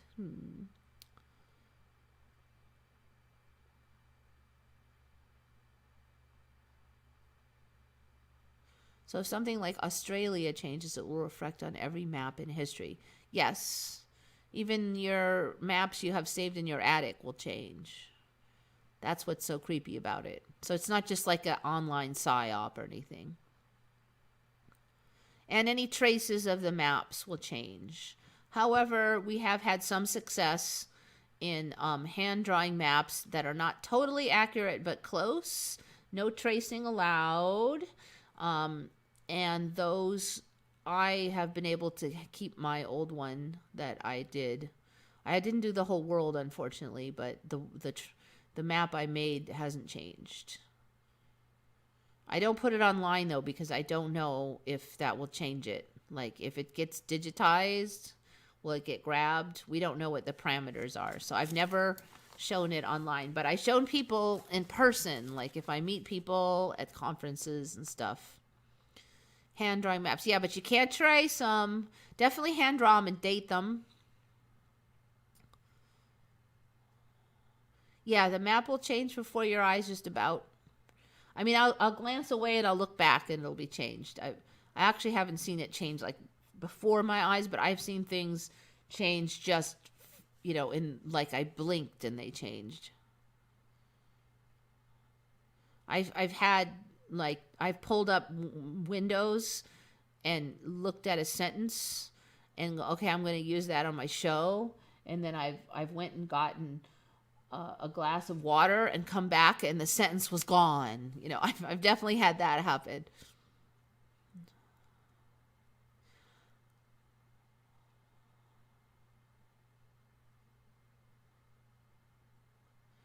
The hand drawings don't seem to always change if they're not overly accurate. If it's super accurate, they'll change. But if they're just a little bit inaccurate, they may not. Like, it has to be, like, there's an algorithm that hunts out the existing and changes it. So if yours is different enough from the existing, like it has it, then it may not change.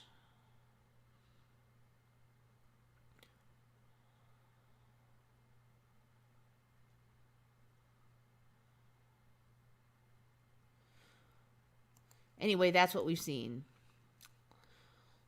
I can't say that's 100%, but I can tell you that I hand drew a map. I did not trace it, and it hasn't changed. I have traced some things. Those things changed. The tracings changed. Let's see. Okay, got that one. So that was, will work for answers. Notice these separate. So there's 2 German walls that came down now. Okay, I'll do that one later. All right, this one's from Mark Tyus. Found another Pokemon style creature.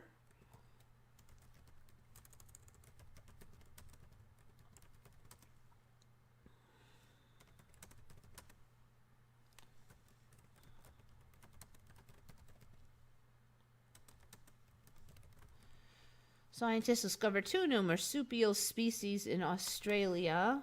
I love how they squeeze this one in. That you get in over there.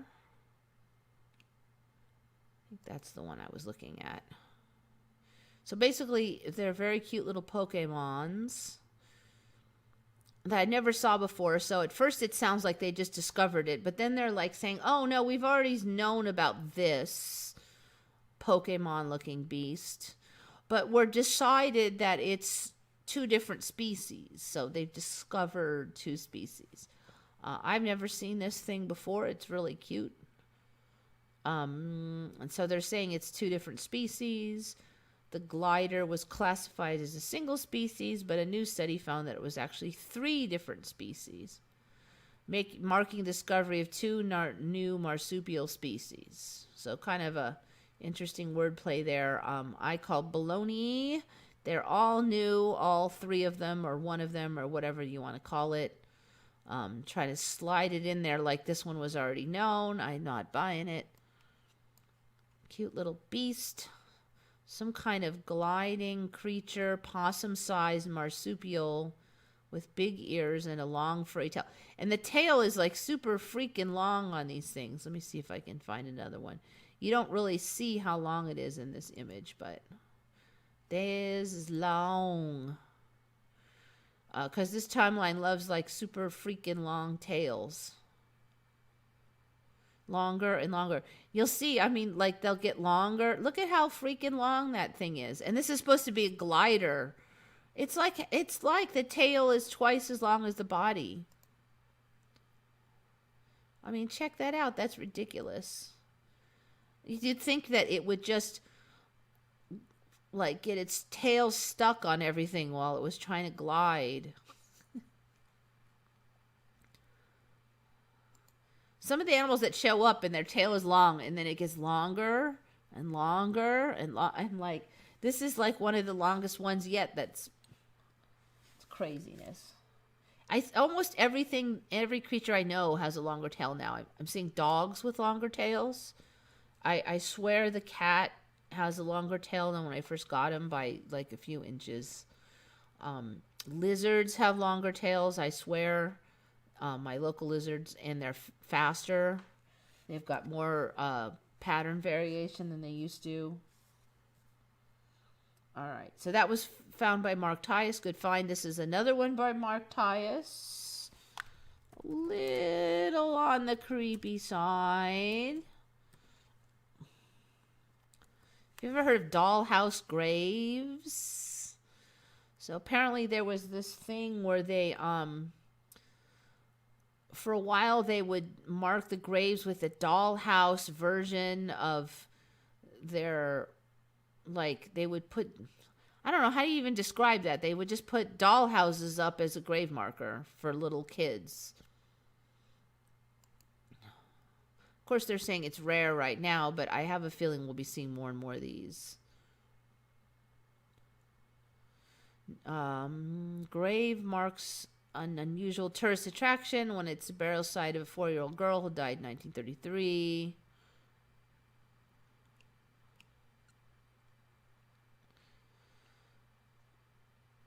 There's one from 1899. So it was around that time range, apparently. Supposedly it was somewhat popular to put like doll houses up. So these are kind of like mini houses. They put the doll in there. And these were grave markers. Although that one is pretty extensive. I'm wondering how much more fancy they're going to get. So these are all grave markers from that time range. I mean, look at that one. It's a whole brick construction. You know, a little kid could even go in there.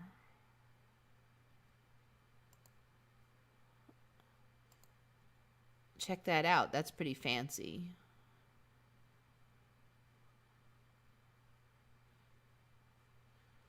Homeless people are going to be sneaking in there and living if you make it any larger. The inside would be decked out with mini furniture and little beds and things. There's another one.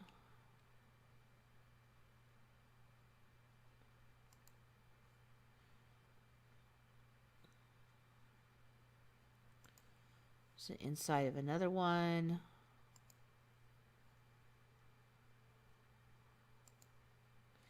So there's quite a few of these things.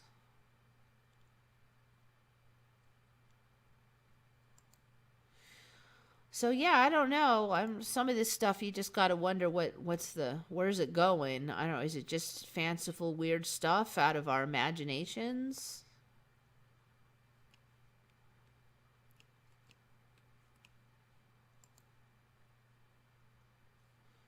All right. I don't know. So anyway, yeah, good find, Mark Tyus.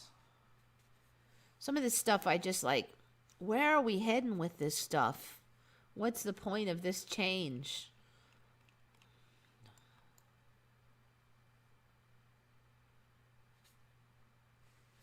that one.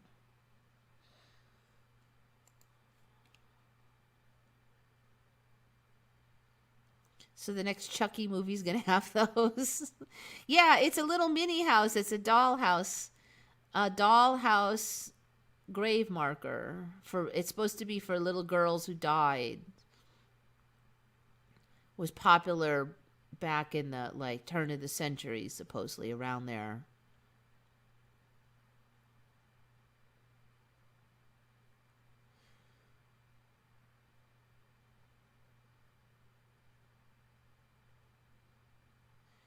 So I don't know. Mark Tyus just found it, I think. I don't know when it came, but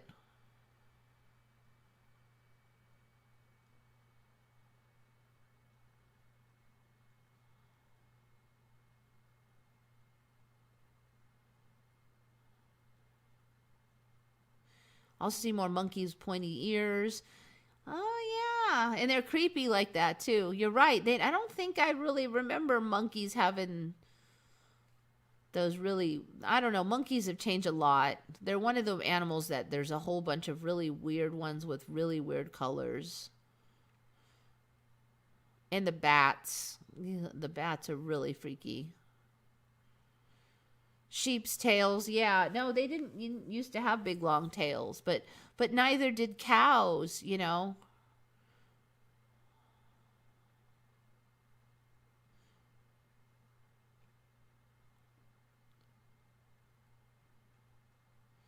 You have a new species of lizard. Yeah, we've got weasels and badgers now that we never had before.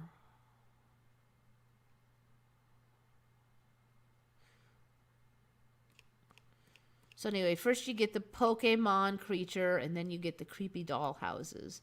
You know, don't get too much whiplash now. All right, now we're going back to a historical one.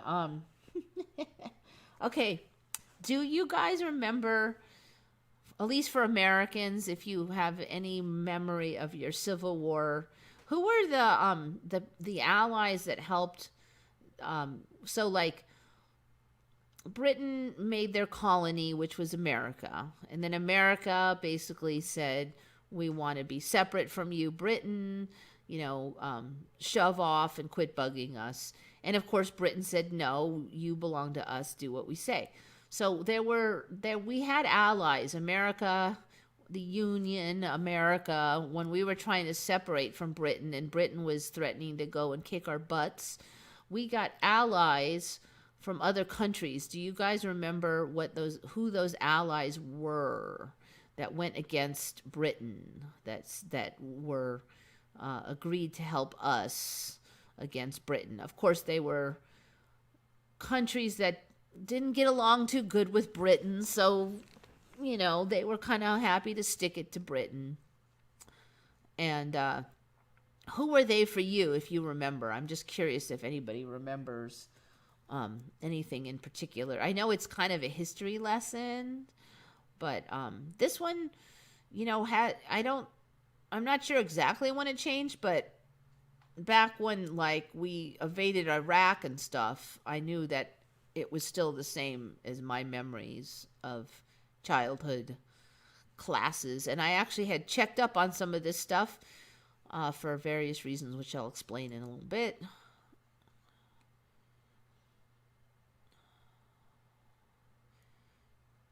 Let's see.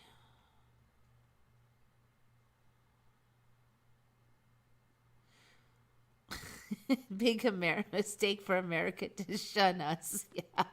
Well, we did more than shun you, but I'm seeing a lot of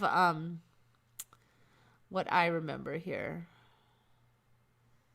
Yeah, you Brits should remember who was sticking it to you. Who was helping us out.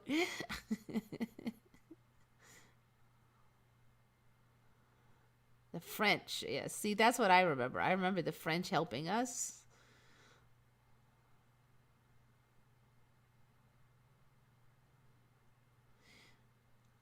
And the reason I remember the French is in part because I just do, but also when we were going against Iraq and we wanted to invade Iraq, and France didn't wanna, and a lot of certain groups of Americans were all upset at the French and giving them the rag. And I'm like, you know what? If there wasn't for the French, we wouldn't be here, because the French sided with us against Britain. Of course, they did it because they had a beef with Britain at the time and they were rivals. So it wasn't really out of like the goodness of their heart, but whatever. We existed because the French helped us out.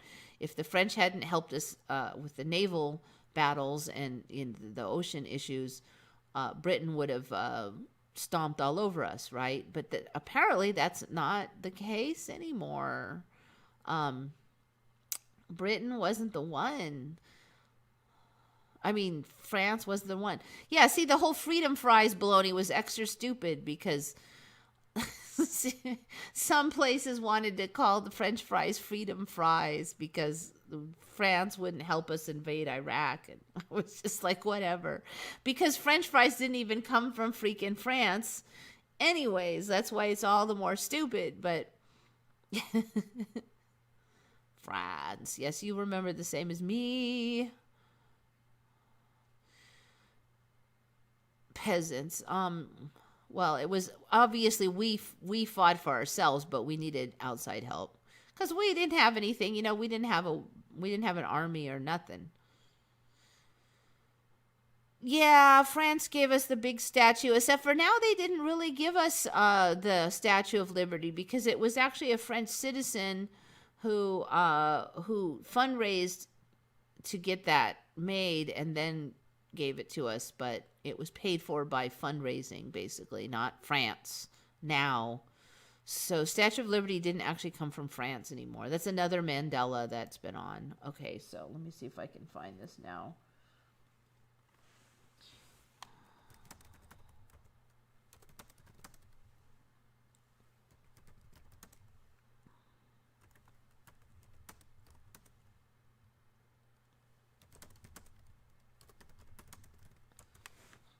This is the right click these. Yes, there it is. Dun, dun, dun, dun. So apparently now, and this is the photo, and those aren't French. Them's is Russians. Apparently the Russians were over saving our buttocks now. Russian sailors were part of naval expeditions sent to the United States in mid-1863. Russian-American relations were not always so bitter and tense as now. During the American Civil War, Russia supported the Union primarily because its main geopolitical enemy at the time was Great Britain, which was sympathetic to the Confederacy. In addition, the U.S. and Russia had enjoyed good relations in the first half. So basically, during the Civil War for the Union and even before, Russia was like on our side, and they supported the Union, and they protected us along the coasts, and France remained neutral. And weirdly, they were saying that France and Britain apparently had been allies recently in the Crimean War. So I thought that was really strange because I don't remember the French and Brits being allies in the Crimean War. I'm not 100% on that one, but the whole story is kind of weird. I don't know. Then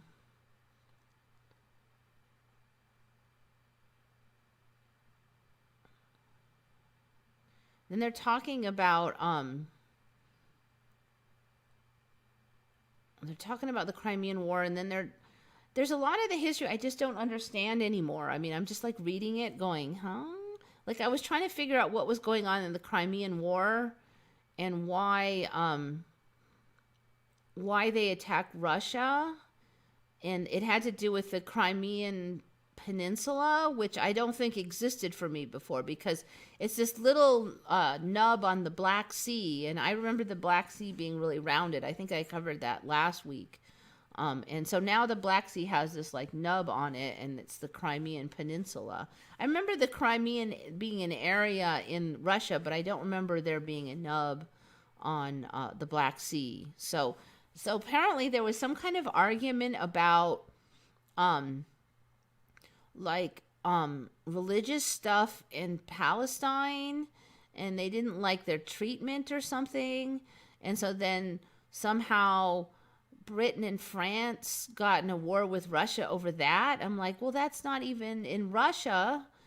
That they're, I couldn't even understand it. I don't know if it's just because it's shifting so much and it'll make more sense later, but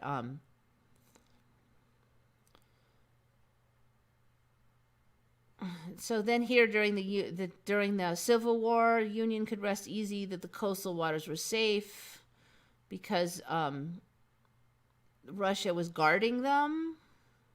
The Russian Navy was guarding those ports in New York and San Francisco. I don't really get like who would be over there attacking the ports during the Civil War, but they're kind of making it out like Britain might have. I don't really remember Britain sticking its nose in the Civil War in the first place, but I don't know. The whole thing is just weird. But anyway, so Russia's inserting itself into our history. And I don't know if it's because, you know, it's right next to Alaska now, where it didn't used to be, but it's just weird. I don't remember anything about working together with Russia until Germany. Yeah, exactly. Because then we were all going against Germany, but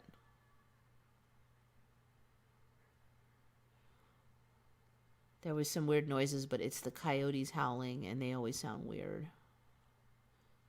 Well, it was the Civil War, but then it was also, they also helped for against in the beginnings of the country too. So it was both. Basically, they've been an ally to the Union side in America for some time now, apparently, in this timeline. Russia, Russia, Russia.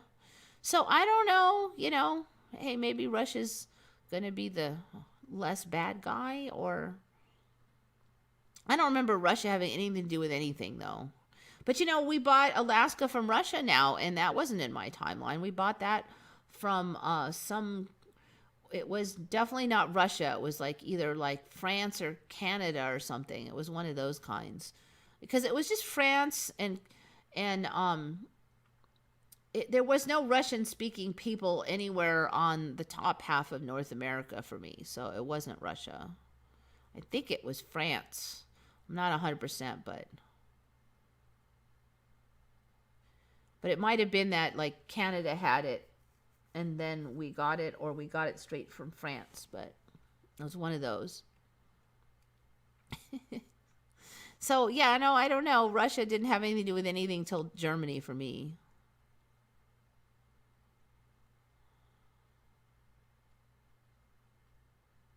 Coyotes are much more abundant in this reality.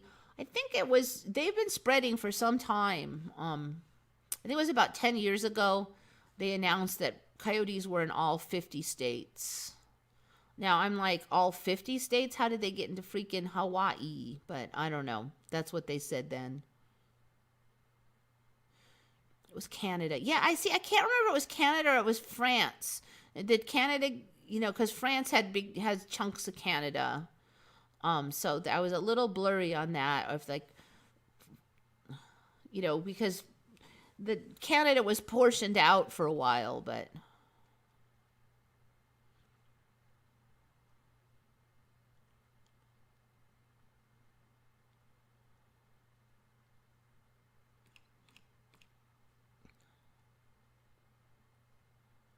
that's not accurate. Not white. Yeah, no, it was 10 years ago, and I never checked on it. I just know they said it was all 50 states.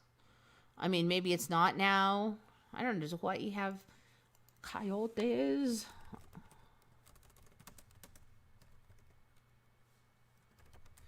Vamos a ver.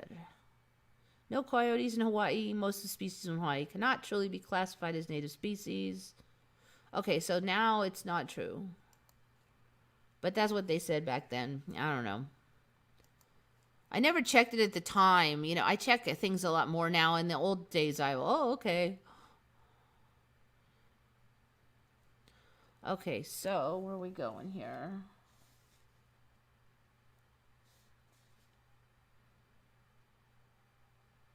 Freshwater jellyfish.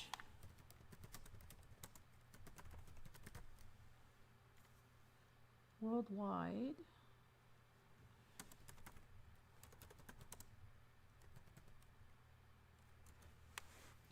Okay, so we kind of talked about there was like that one freshwater jellyfish in Japan that they had one little magical um, lake that had the freshwater non-stinging jellyfish. But apparently these are like all over the planet now. They're not special to Japan at all. Freshwater jellyfish can occur in virtually any type of water body, including lakes, ponds, fish, blah, blah, blah. They have them in the United States now, Indiana.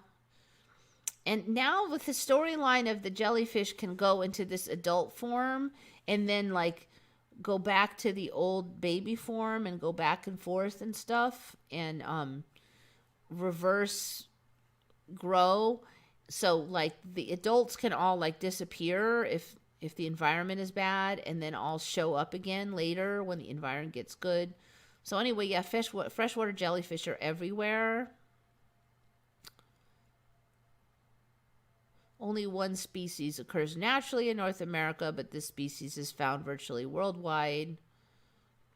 They are found in summer, August through September, sporadic and unpredictable appearance. Will they sting me? No, although they do have stinging cells they use to catch their prey. There have been no reported cases of freshwater jellyfish stinging humans. These jellyfish are very small. You do not need to worry about swimming in a body of water. So this freshwater stinging jellyfish are now everywhere. They're no longer just that little bitty lake or 2 or 3 in Japan. I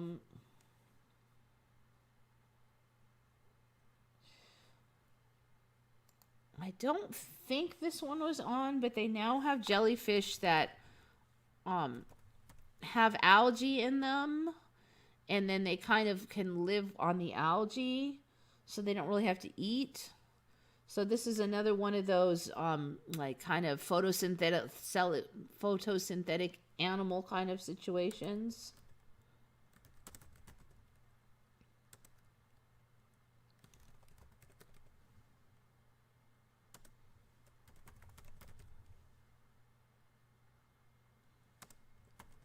I think that was Palau, if I remember right. Yes, Palau. Now, I've covered these before, that there was these, because first there was just the stingless freshwater jellyfish in Japan, and then there were a couple others. And I know I talked about these Palau ones, but what's different now is the Palau ones, these lakes are weird now in Palau because they're saying that they're like saline on the bottom, but on the top they're not very saline, kind of almost fresh.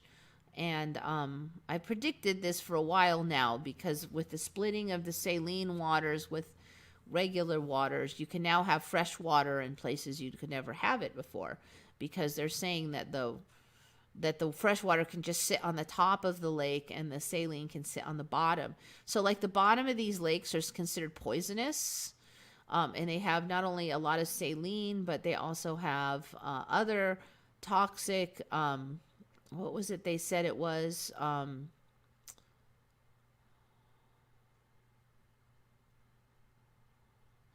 to find out what that poison was. Hydrogen sulfide concentration rises. So and apparently this hydrogen sulfide, they said, can seep through your skin. So if you, like, say, scuba dive down there, then you could get poisoned by the hydrogen sulfide at the bottom of the lake. But at the top of the lake, it's fine because it just stays on the bottom for some reason. In this timeline, that's how it works.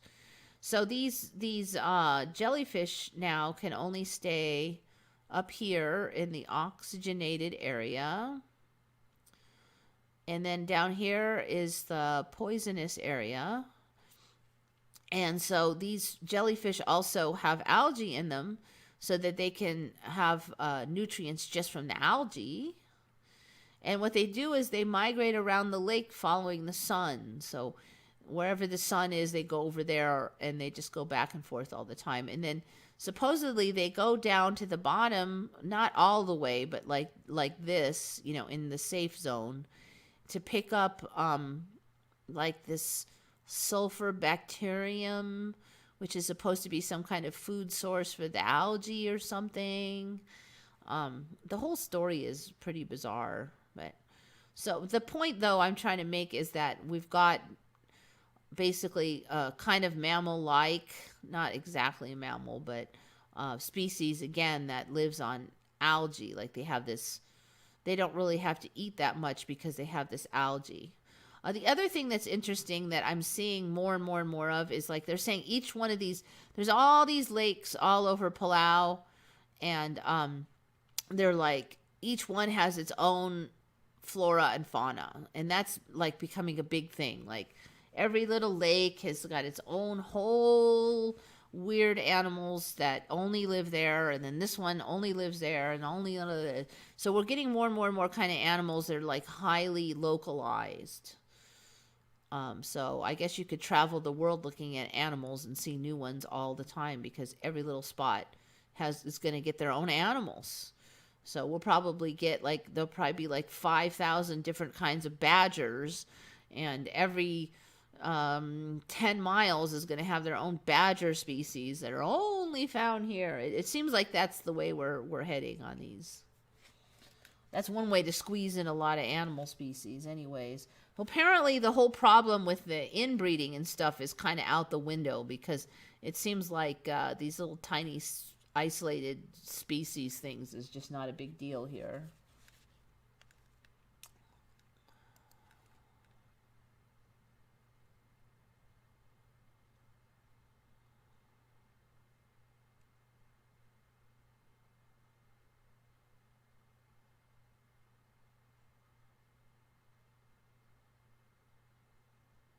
Penguins from the north have been moved to the jungle. Yep.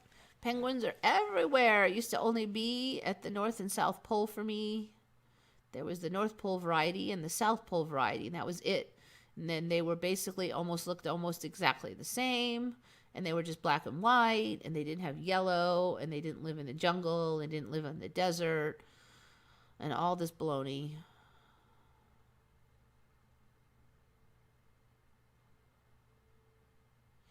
There is no diffusion between salty and sweet water. Nope. There's like rivers of salt. And then, I know, see, it should be by diffusion, they should spread together, but they don't. They just, it freaks me out. So there's like rivers of salt water that like flow in between the fresh and they say as long as you don't disturb them too much, then they'll just stay like that, all striated. And I guess just jellyfish flopping around is not enough of a disturbance. They're saying that if a lot of scuba divers swim, it might disturb it, but they're not really sure if that would be enough to really cause a problem. They said the other trouble is the hydrogen sulfide, which also stays on the bottom, which could like poison you, so they don't let divers in there anyway.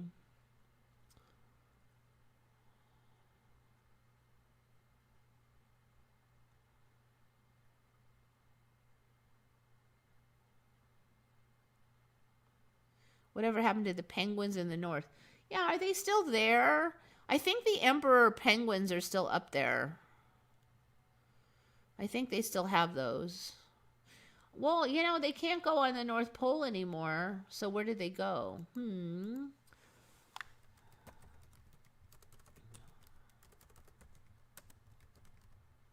me see where those are these days.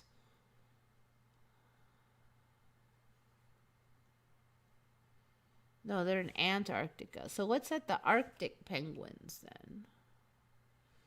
Arctic.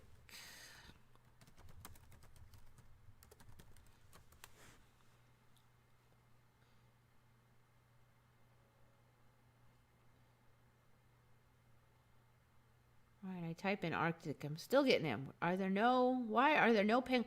Oh, there's none. So they're gone then. Wow. Okay. Well, I don't know then. They looked a lot like the Antarctic ones, so I guess they're just gone. Ah, interesting. So there's another a thing that's gone because there haven't been many things that are gone, but I guess when The North Pole was gone. The penguins were gone. They're saying because they're flightless. But that's kind of a stupid thing because they're all over the world and they swim through the oceans for miles and miles. And there's an ocean right there. So there's nothing really stopping penguins from swimming in the Arctic. Although there are no penguins in the Arctic today, there are many fascinating connections between the polar north and our beloved tuxedoed sweethearts to the south.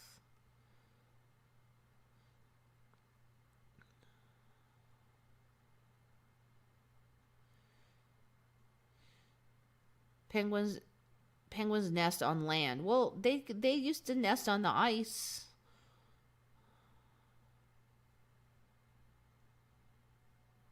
Flight is an important defense against land predators. Well, they didn't have any land predators because no other predators lived on the ice except for polar bears.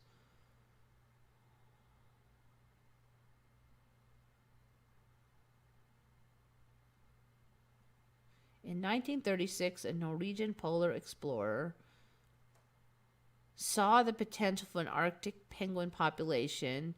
He plucked 9 king penguins from South Georgia's beaches and sent them north on the SS Neptune, where they would be safe from foxes. And they also introduced macaroni penguins. All right, I'm clicking on these things, because this is all the penguins that aren't black and white. Macaroni penguins, yeah, those are definitely a big fat Mandela. Okay.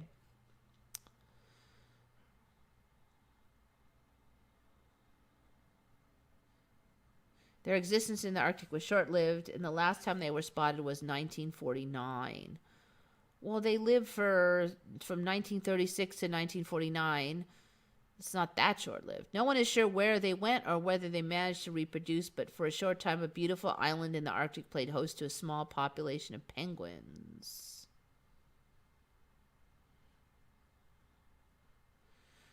Then there was Penguinus and Penis. Became extinct in 1844. Otherwise known as the Great Auk, a flightless seabird. It's a lot in common with the penguins we see today. All right, so I guess they're gone. Actually, that's a good call checking that. I didn't even think of that.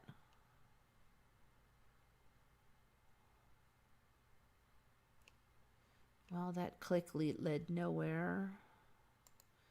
Exciting. All right, one of the few things that have disappeared. Shazam, Arctica, the Arctic penguin. Dang, I wish I remembered the name of those things. Now it's bugging me.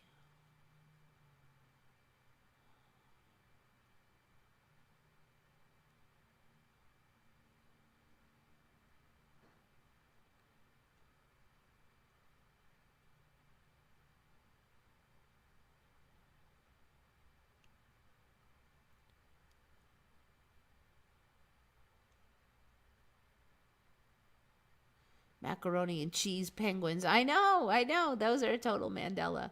But all those weird non-ice penguins are Mandelas for me. I do remember the Emperor as being a penguin, the black and white one.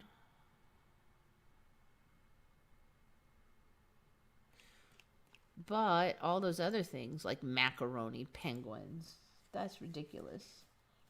Okay, got you. Another thing I've noticed, I don't know, next time you're brushing your teeth, look in your mouth, because, like, the outside of my teeth look normal, but when I look on the inside, like, the gums have ridden up, and, like, half the tooth is covered with gums, especially, like, all of the molars back here.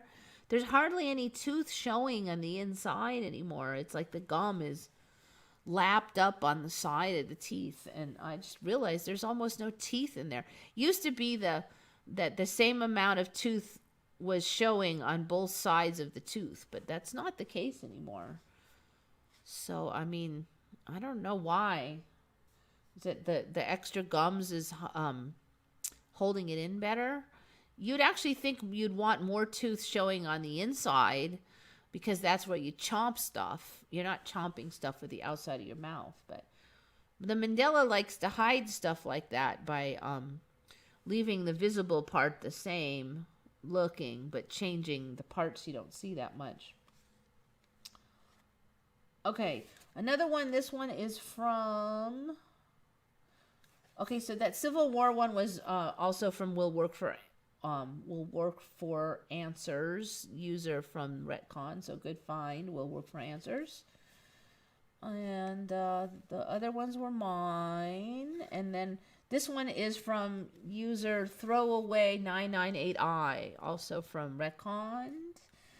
The full name of Rhode Island. I've never heard of it before until recently. That apparently a lot of Rhode Islanders never knew that their state of Rhode Island had another name besides Rhode Island. I don't know if you guys have ever heard of it. So they found that out, a few years ago, and then there was a petition to change it. They didn't know that their full name of Rhode Island. If you've ever heard of it, the full name of Rhode Island, the state of Rhode Island, is State of Rhode Island and Providence Plantations. And so apparently a few years back, a lot of Rhode Island realized that their name included Providence Plantations and then petitioned to get rid of it, the name Providence Plantations, and just become Rhode Island, which I think they always were for me. I've never heard of this other. I've noticed that some stuff is just getting these extra tack-on names, and a lot of times they're ridiculous and obnoxious or rude or whatever. So obviously they don't want Providence Plantations on there because it kind of has a slavery tone to it. So they petition to get rid of it. I'm really suspicious this one just smells like Mandela. It's usually some crazy whack-doodle stuff too, like that. A lot of people from Rhode Island didn't even know. You would think you would know from your own state. Microgreens. Anyone ever heard of them? Eat them, or ever heard of people living on microgreens? Microgreens. Nope. Have you ever heard of birds with claws, spurs on their wings? Yeah, that one's been on a lot of times. Even chicken fryers, like the ones that you cook in your kitchen, have spurs on the wings now. And I do remember that change when it happened. What's microgreens? Yeah, I don't know what that is. I'm looking it up. Microgreens. What exactly are microgreens? Vegetable greens harvested just after the cotyledon leaves have developed. Okay, so they're like sprouts, basically. It sounds like it's a fancy word for sprouts.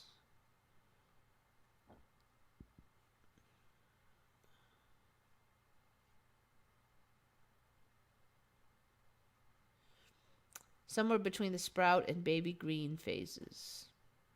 Sounds like sprout to me then. Vegetable confetti.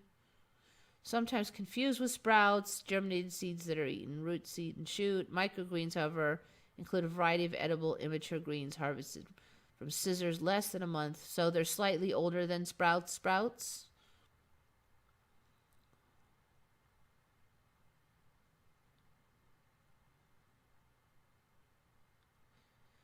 Not to be confused with sprouts or shoots, harvested just after the cotyledon.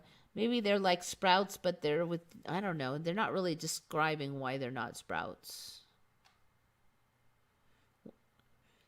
They're vegetable greens, not to be confused with sprouts, but they sound exactly like sprouts. It might be that sprouts are just only certain types of greens, and then these are other kinds of greens that look like sprouts, but they're, I don't know. Well, you get the picture. I don't know. I'm sure they're reasonably healthy, but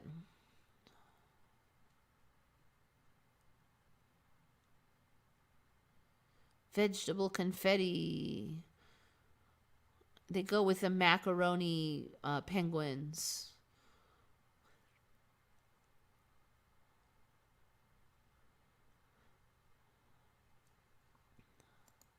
I wonder what penguin tastes like. Is it going to taste like chicken or is it going to taste like fish?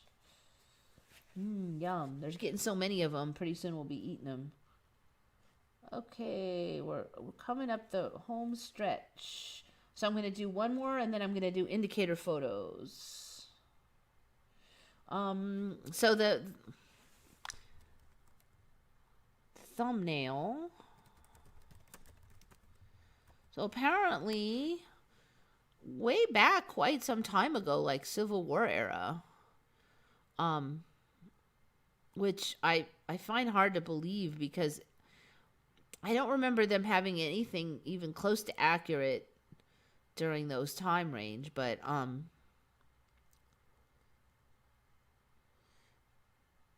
apparently during that time range they had this thing called harmonica gun so that they could shoot like they could shoot like 10 times in a row. Harmonica gun or slide gun, form of firearm, which was breech loaded with a steel slide. So basically you could shoot and then slide it along and shoot and then slide it along. Let's see, invented in 1838 from a gunsmith, and Browning got the idea for his own harmonica guns when he saw this one from this guy Nicanor Kendall, and he started making them around 1840. Well, let's see, commencing in 1834 in Quincy, he began to make harmonica guns and more conventional revolving rifles. He continued to improve on the principle after he became a member of Church of Jesus Christ of Latter-day Saints. That sounds funny. Yes, and after he became a member of the church, he made more kinds of guns. That's kind of ironic. So anyway, I've just never seen that, and I don't recall anything even looking half that sophisticated from that time era. That it's a pretty snazzy pistol. I just remember big blunderbuss type things. That thing really looks more like the 19-somethings. Would be when I would expect to see something like this harmonica gun. I heard some stuff about there also being the same style in the rifles, but I didn't find any images of them. Here's another photo of it. It just looks way more modern to me, so I'm really, really suspicious this is another one of those technology back in time ones. It just looks too sophisticated to be like Civil War stuff. Oh, I hadn't seen that one. That the handle looks really archaic, but what the heck with that? Check those out. Oh my gosh. So supposedly these functioned and were used during that era, made by Browning. Check that out. It's crazy. I really don't even remember any pistols in that era. I just remember big old rifles that were super inaccurate. These, I don't know, these look pretty, they just look too new. Okay. So now I'm going to go to the indicator photos. See if they'll load sometime this millennia here. Shoot. Okay, here we are. Let that load again.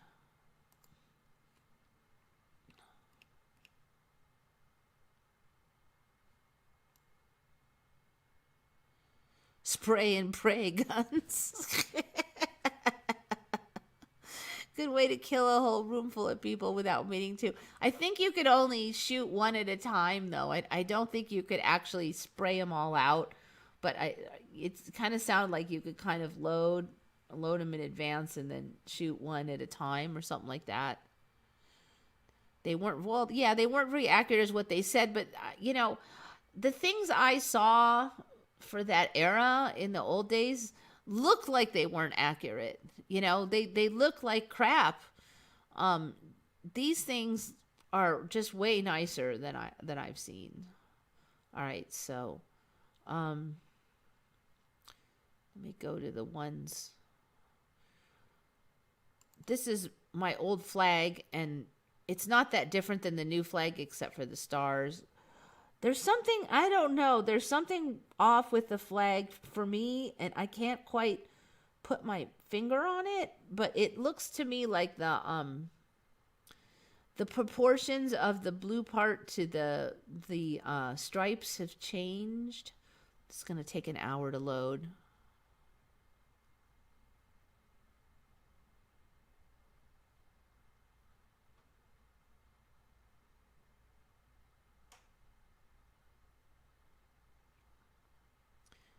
Loading, loading, loading.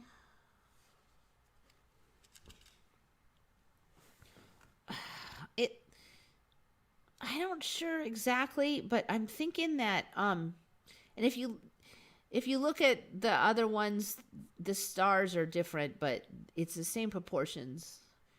I'm not sure, but it just seems like the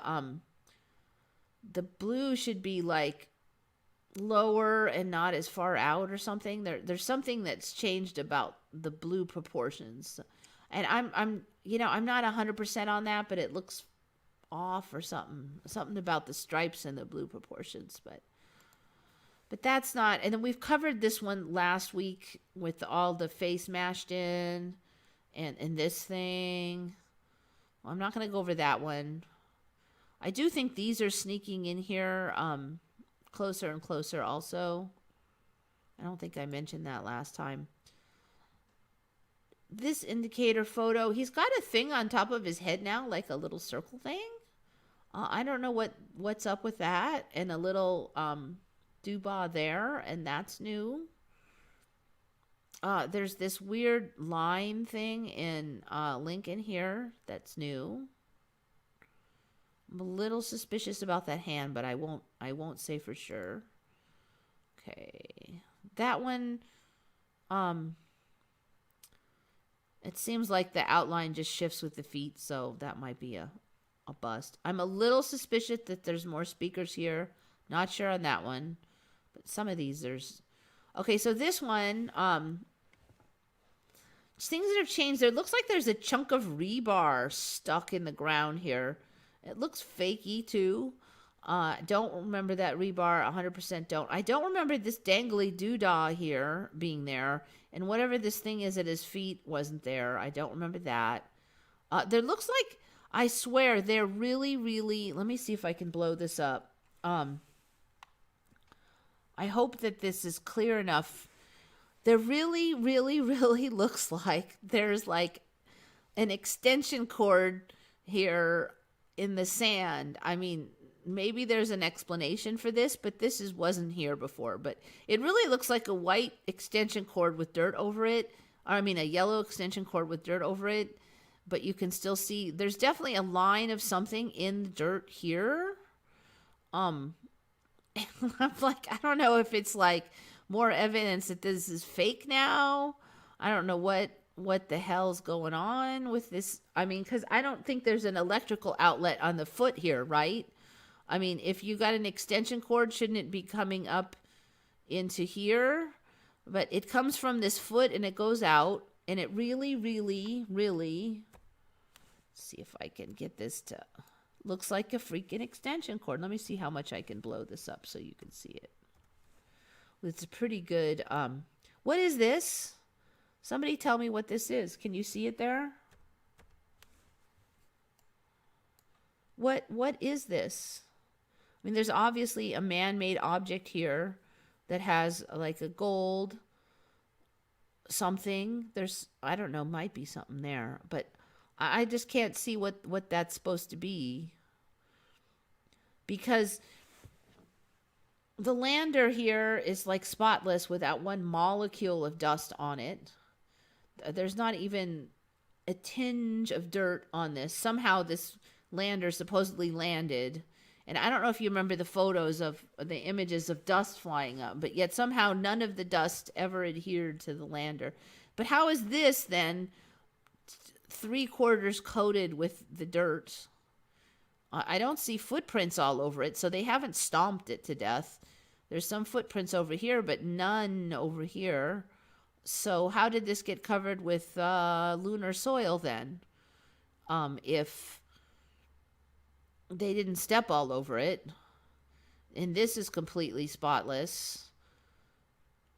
I don't understand what this is, and it wasn't there before, but it's very strange. Very strange.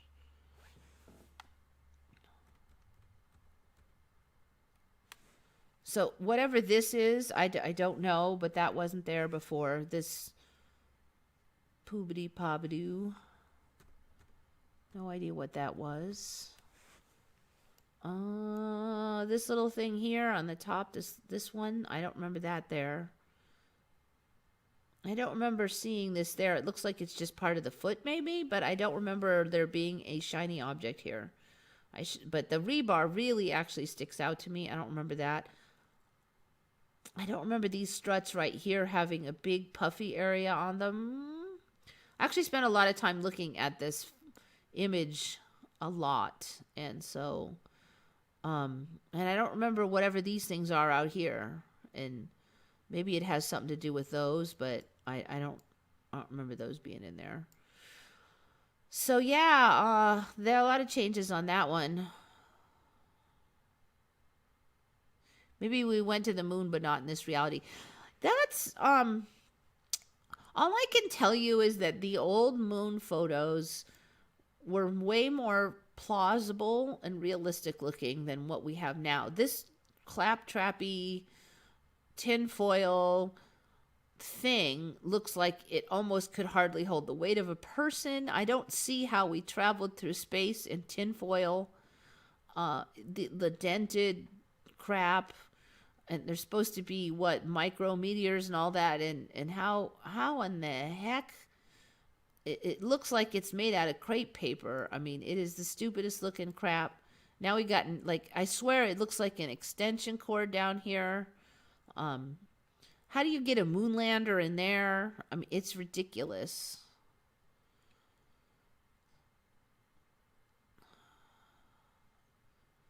Look, computer generated. I don't know what this particular thing just looks like. Some kind of cheesy model on some dirt, to me. The newer, like the ISS videos, look like green screen to me. But the old videos look realistic. The rocket launches look realistic. They have large crowds of people there. It looked totally doable. And the old rocket launches, when more fire came out of the bottom, you would see like a burst of speed corresponding right with when the fire came out. You don't see that anymore. They look like they're just floating on balloons now.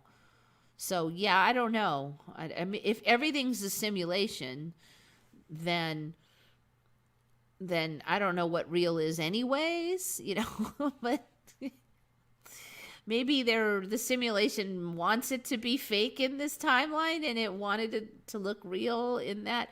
If the simulation can simulate Earth, and it can simulate the moon, and we can simulate flying there, so it's kind of hard to even say what's real, but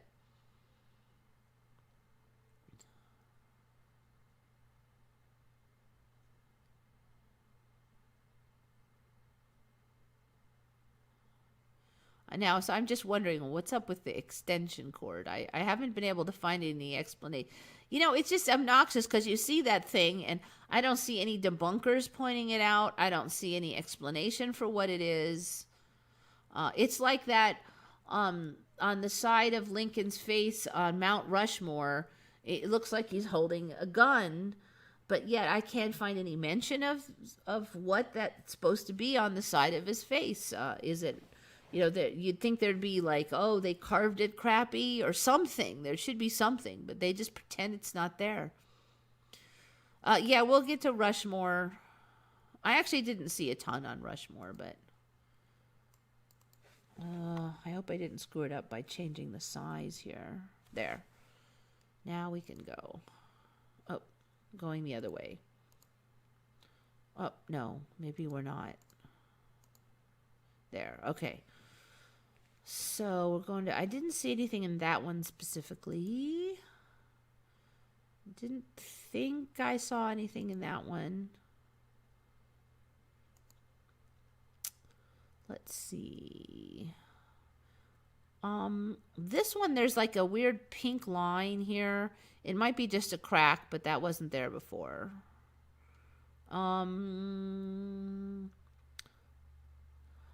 The other thing I've been noticing that's been developing is sort of like this bib thing here.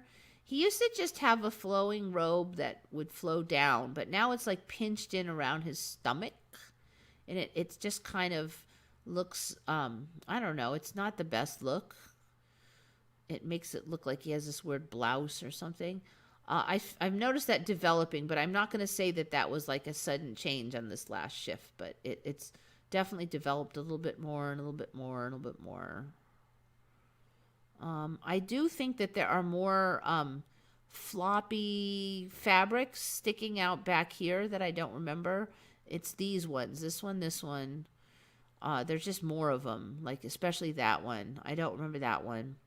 The other thing is I mentioned last week when the photo of God's butt on Sistine Chapel had gotten really red. Well, I'm looking at these guys, and so maybe there's just a lot going on with the Sistine Chapel, but these guys have gotten really red in here too. And that's a saved photo, so it shouldn't be different than the last times we looked. But look at how cherry-faced. They used to be in shadow, but they weren't cherry-faced like that. So this whole thing has gotten more reddish. And maybe stuff all over the Sistine Chapel has, but so that's a change. Okay, this one. I believe that this snake has gotten larger here. These little doobie-daboos, there's like more of them. They're smaller, and there's like twice as many. So they're like about 2/3 the size, but there's like twice as many of these. So it's gotten more complicated in here. I'm not 100%, but I think that there are more of these little flamey dudes, kind of similar to how there's more of these, but that looks like there's just extra ones than I remembered last time. Another thing, and Shari mentioned this one, the foot, the little bracelet thing on the foot used to be kind of like on the foot, but now it's like fallen off, so it looks like she'll step on it if or he or whatever the heck it is. It's way more off the foot now, so that's definitely a change for sure.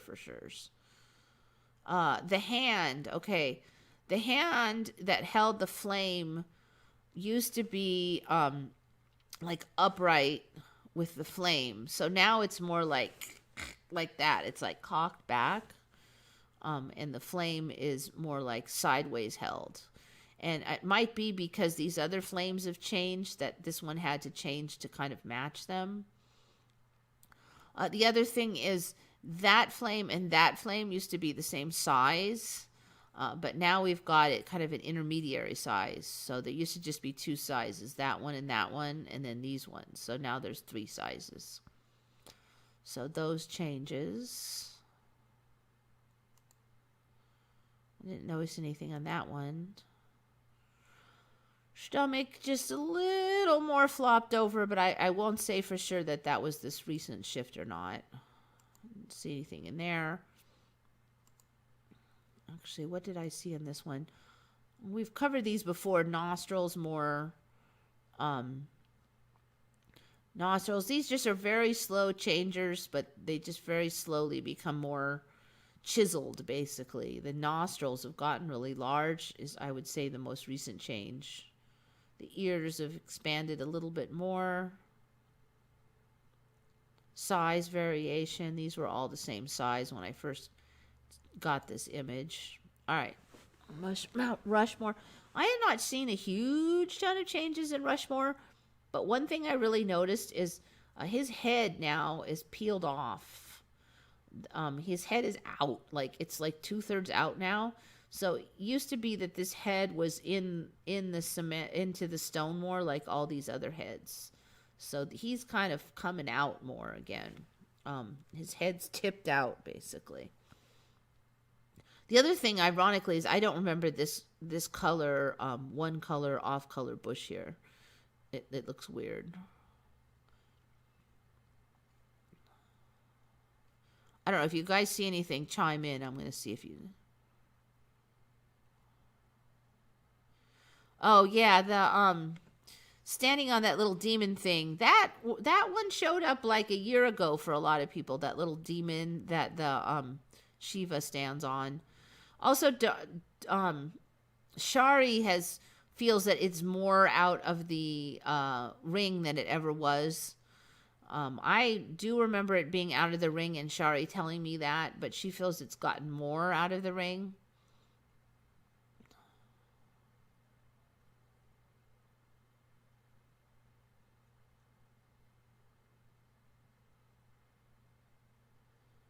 Oh, the other thing is I think that the Shiva, the face has gotten fatter again. That face keeps changing around. I do think it's gotten fatter. Our next goal is Mars, but we need to get out of low Earth orbit. I know, it's weird. I don't. Well, we're going to go to the next galaxy, but we haven't gotten to the moon yet. I mean, it's just like...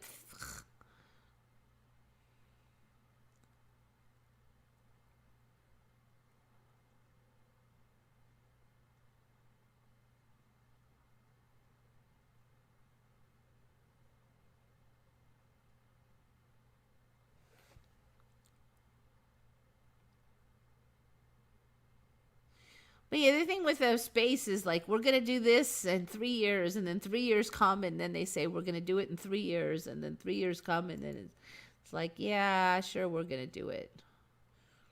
Not much changes here, but there's like one little change in the point right there. This house is pretty much settled in, though.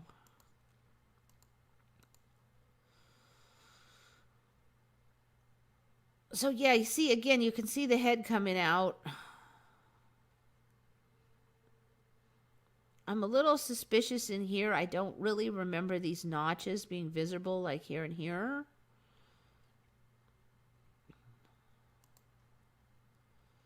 That's the gun thing. I don't know what that is, but there's definitely a roundy thing, a shafty thing, and then it looks like he's holding, here's his hand. See, nobody else's hand is in there, but his hand's in there. So you could say this is his lapel, but it's looking more and less like a lapel and more like a gun thingy that he's holding, but not exactly. So there's an additional line that showed up here that wasn't there before.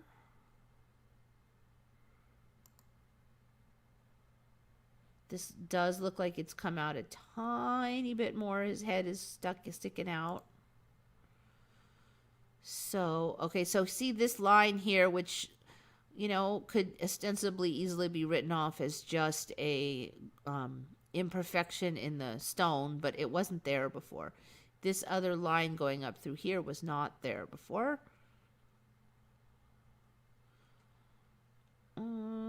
I didn't really notice any other changes in there. Somebody else did, chime in, because... See, this is the new, these lines that go through here are always changing. So that's the most recent one I've seen, is here and through here. But what is this? What is this roundy thing? And what is this notchy thing up here? There's never an explanation for it. Every time I look, I can't find anything.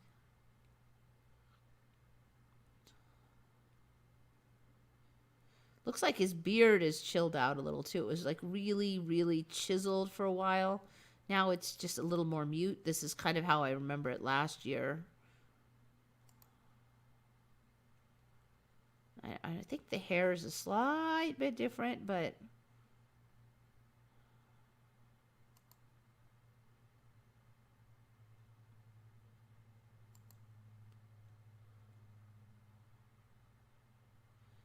I was trying to find more in the eyes. They almost look like they've got glass eyes now.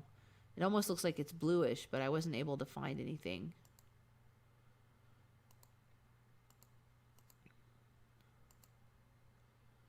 See, she's quite a bit out of the, wait, it's a he now. The face, I think, has gotten a little fatter than I remember last time. That one's changed a lot. The other thing is there's more of this red stuff on this little demon that he stands on. This is Shiva standing again.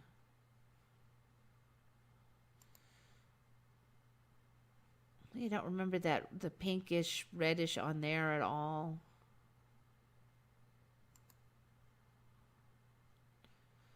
It looks like it's red shifted. Look at, there's a lot more red. Oh, we had like a red shift in this last shift. A whole bunch of stuff is reddish now. You can see that even in this statue, the bracelet's falling off the foot more. Also, it got different up here. It's got more, I don't know what these things are, spikes, whatever you want to call them.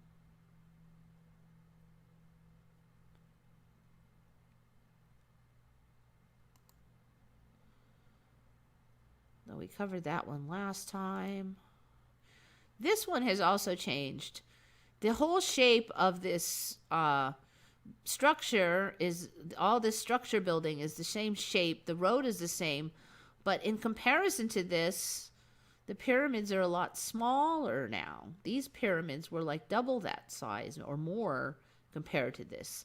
So then basically this is now doubled in size. And they just, but it's pretty sneaky. I'm like, it's just, so this is just like doubled basically since last time I looked at it. You can barely see the pyramids now in here. So these are getting covered and surrounded slowly. Now they're surrounded, in 2/3 of the size. But this was just a little bit, and then it got more and more and more like, and this is the same photo, so it shouldn't change at all. It shouldn't ever change. Even if they've built more since then, this is an old photo, so it should never change.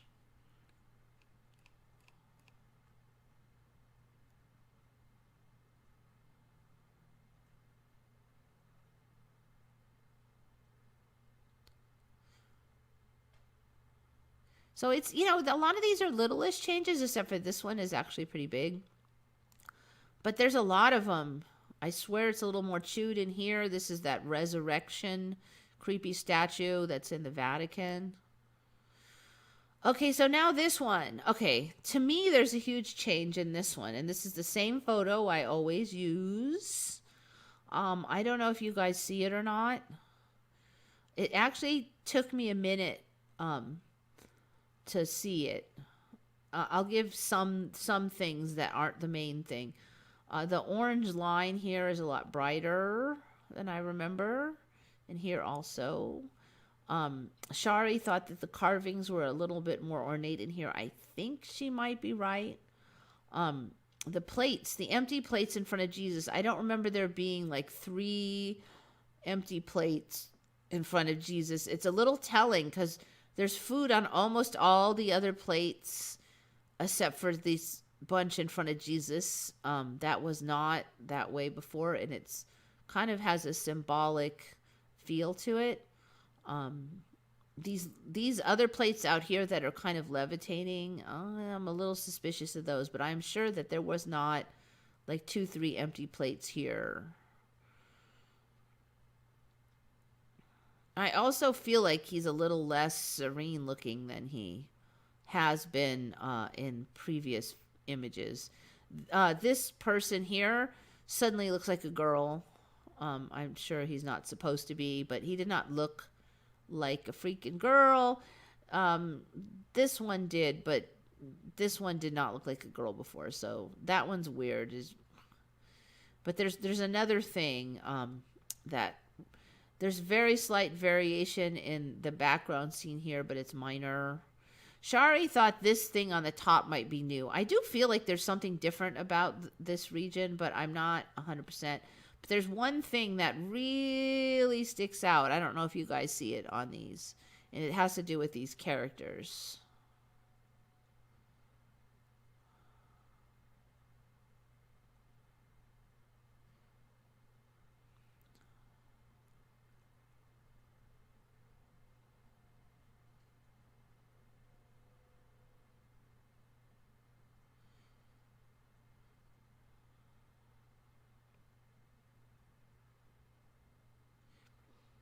Okay, so Art Generica, basically, the way it was is this, that for some timelines, the original was so degraded you couldn't see crap on it. And this was like the closest reproduction that I could find, that guess of how it was. And so I pulled this photo, and I always use the same photo. So it's on my hard drive, and it shouldn't ever change. So if it changes, it's still a change. Now there's like so many versions of the Last Supper, it ain't funny. And they vary widely. Now, when I first pulled this one, there was very minimal change between them, but now there's humongous change. So this one, it's questionable how close it is to the real Last Supper anymore, because all of it keeps constantly changing. But this is the stock photo that I've been using for years, so I'm sticking with it because the rest of the stuff is so shifty. So a change is still a change.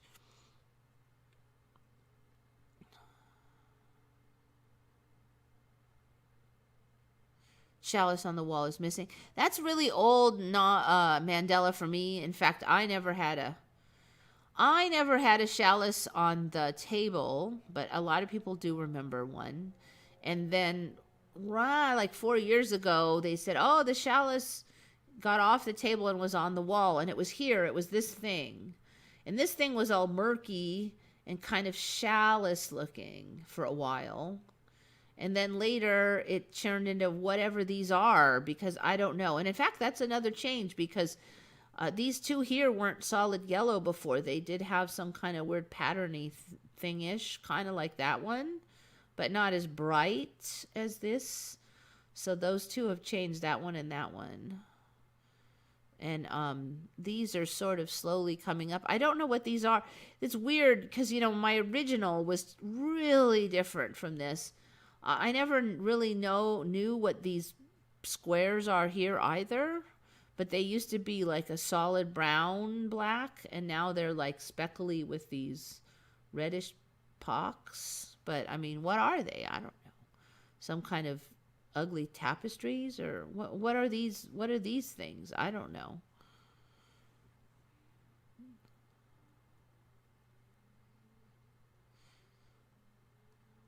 Okay, so let's see. Did you guys, anybody get it?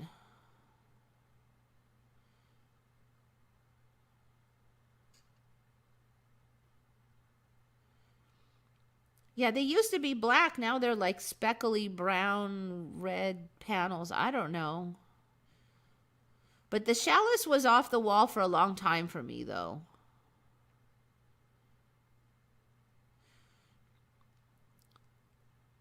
Okay, Crunchy Bee, I'm not... There's something going on with this hand here. I think that changed about 6 months ago. And it was one hand over and one hand under for a while. But this hand here looks way more like adamant or emphatic to me. I'm not 100%, but I think that this one has changed recently. Last time I looked, Jesus looked really serene. Like everybody else is flipping their shizzle, and Jesus was just like, oh. He looks kind of now, this one hand is very emphatic. His face looks a little upset maybe, or depressed. The kind of the gestalt is a little different on him than before. He looks a little downtrodden maybe in here. I remember a pile of tellers on the left side of the table. I'm not sure what tellers are. I think that might be a word that we don't use in America. Is that plates? I think you told me you remembered a pile of plates. I actually don't remember a pile of plates, but I mean, I wouldn't be surprised.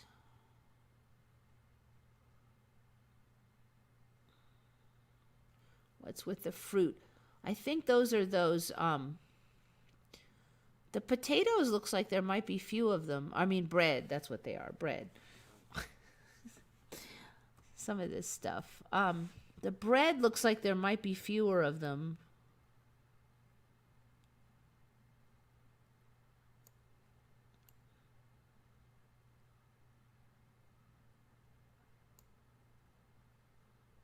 don't think I remembered this vial of this like glass thing here actually.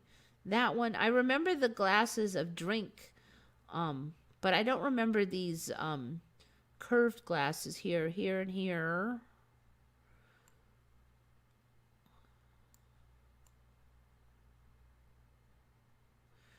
Okay, so the main thing that I noticed, though, is it's the colors. The colors have gotten so bright, and there's a bunch of colors on these guys that basically, like this guy on the side here is more like how I remember them. There were plain, vague colors. Jesus, I don't remember having him have red and blue at all. It was some kind of real plain color. This is the color I remember, but a little bit more muted. I sure as heck do not remember any of this green and blue business. This guy's clothing was plain. More green over here, extreme yellow. I don't remember that. This screaming blue, no. Like these guys are more like it. This guy, no. This screaming red, no, is more muted. Jesus did not have screaming red and blue split in half like that. That is craziness. He had some kind of light, mute, whitey colors. It wasn't like this. Screaming colors. Like there was not a screaming red collar on this one. It's this, but this one really kicks me though. This was not right. But the whole thing is way brighter than it was. Like the cups of liquid are brighter. The orange lines are brighter. These here are more bright. So it just kind of smacks you in the head more, the whole thing. That's the big change that I noticed. Especially Jesus, his coloration of the clothing is quite different. And then this character here also. That's the one that really kicks me. Yeah, I don't know if those are like oil lamps. I don't see a wick or anything, no smoke. So I thought maybe they were little containers of some kind of, I don't know. What kind of containers would they even be? I don't know. I mean, they look like they have some kind of clear liquid in them, so.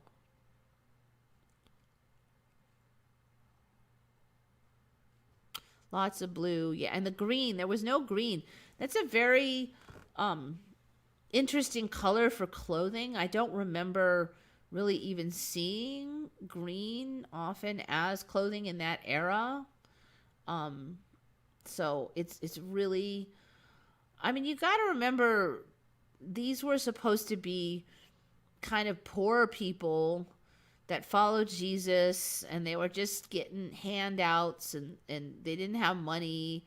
And so they didn't have these bright, gaudy clothings and stuff. It was more simple style. So this is more like, I don't know, it's like a Caesar's Palace looking outfits, bright and fancier. And, I just don't remember anything like that.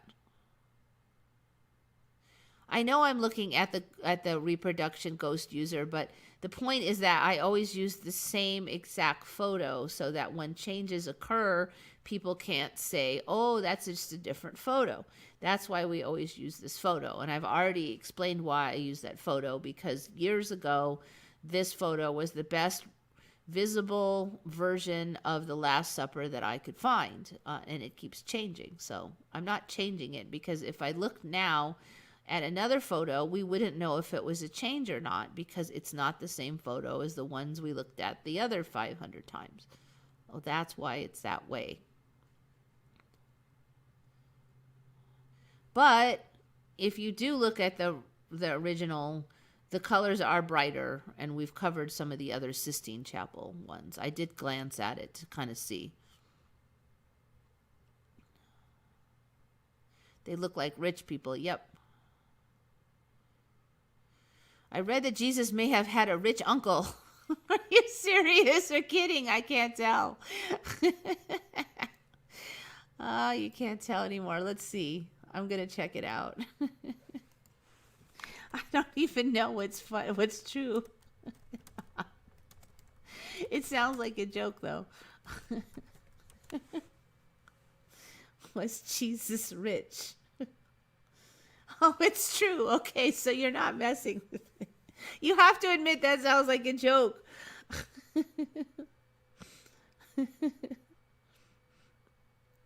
Okay, was Jesus rich?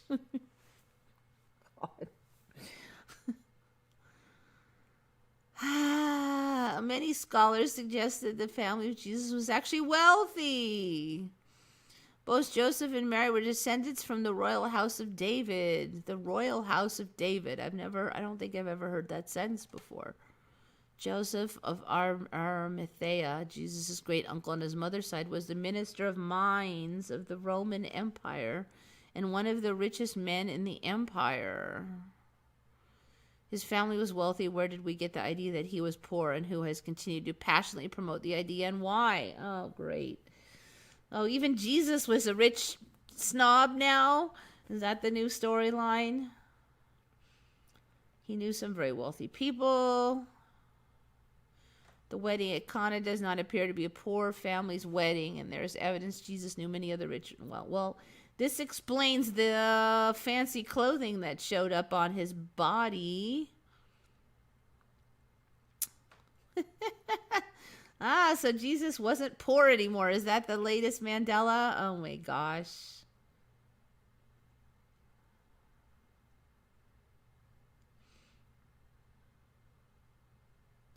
Only rich people would own a cave or barn for their animals, and they would have lived right with their animals in those days. Large homes would keep animals on the first floor, but not the poor. The poor would be lucky to have something as nice as a lean-to like people see under Christmas trees.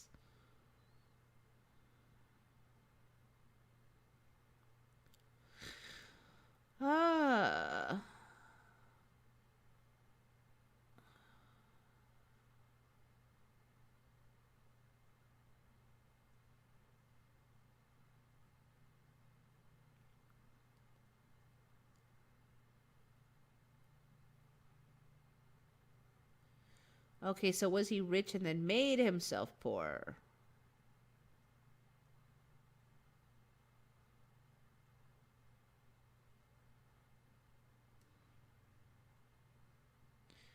Well,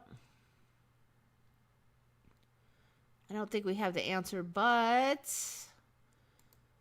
it's definitely interesting that you brought that up right when we noticed they've got rich people clothing on. Okay, let's see. Whoops.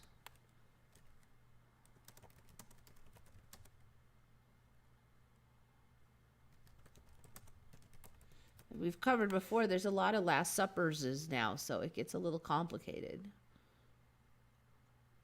Wait, it's not the Sistine Chapel one, so I shouldn't put that one in. Leonardo, that's the one I need to put in.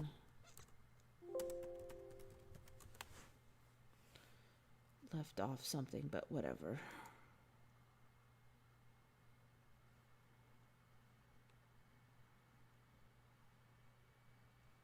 Okay, now hopefully that's the one. It's actually not... it's not nearly as bad as it was like a year ago. If that's the original. Ugh.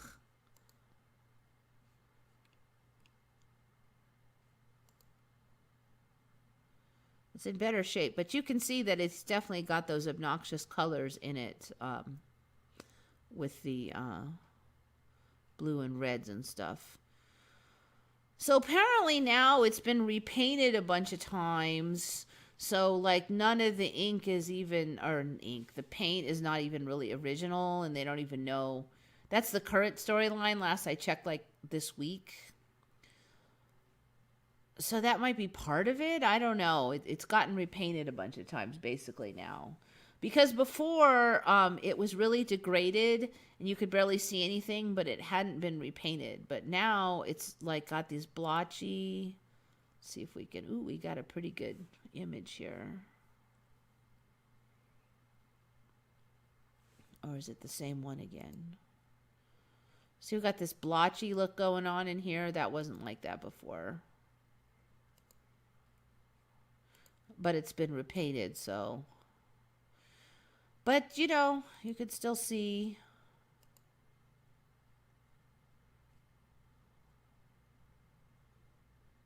I mean, you can still see that there's the lines down here. And the colors on the tablecloth. And it's knotted. And all those Mandelas. That doesn't look like a chalice anymore, though. And I don't know where my version came from, if that's what that looks like now. But, you know, it's constantly changing. So, who the heck knows? Oh, you know what? The other change is this door. Yoinks. This door, for me, was kind of a solid color thing. And it's gotten more like defined also. That's another change. So there's been a lot of changes.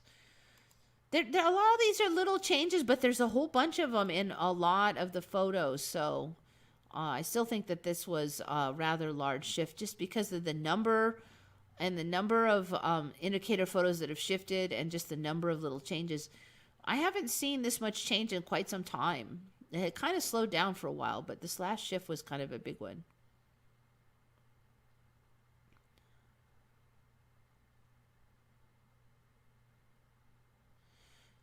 Jesus had to pay his taxes. He had a fish grab a coin from the bottom of the sea for him, not wealthy. Well, double check and make sure that's still the case because it's constantly changing.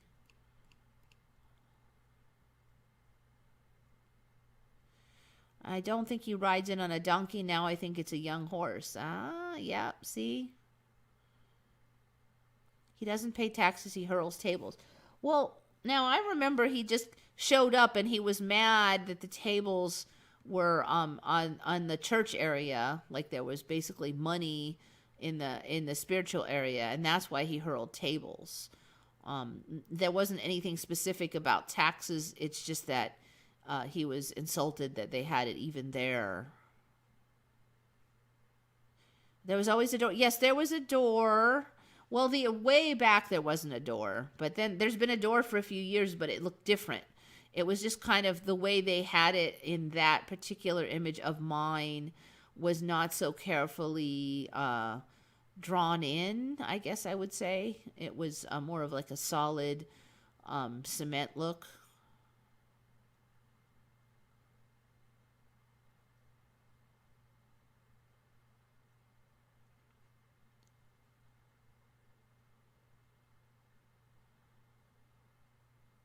Bankers, yeah. He was just mad at that they were there, set up in that place, which is supposed to be a holy place, and that's why he flung the tables. I mean, I can't swear it's still like that, but that's what I remember.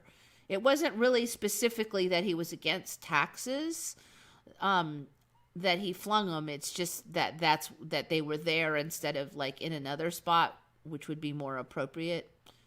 I mean, he didn't go around just flinging all money in taxes. It was just that they were in the holy place, you know, instead of, why can't they just be on a separate road or somewhere else, not right on the holy place?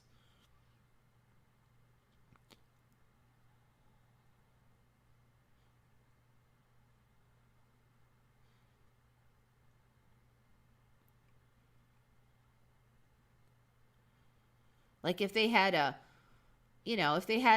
this is the market area way over here, and this is the church, and then fine. But no, they had to have it like combined. Why open a door and ruin a very important mural? I don't know, that's the last couple of years worth of timelines. Don't ask me. I mean, the story is that I guess it's somewhat plausible, when stuff is only a little bit old, you think they're shabby, and then, or as often happens, like when my house becomes 50 years old, I'll think it's a piece of crap.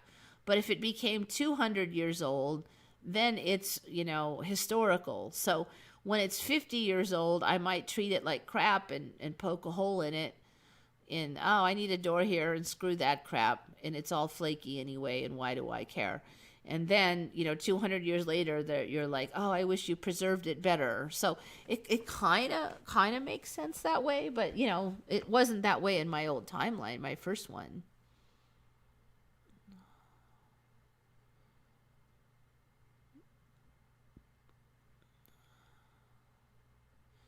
He was angry they treated unfairly. Yeah, exactly. I mean, it's not that he said money is bad by itself completely, or that taxes are horrible or anything specifically. It was just crookedness and that kind of thing where it's unfair.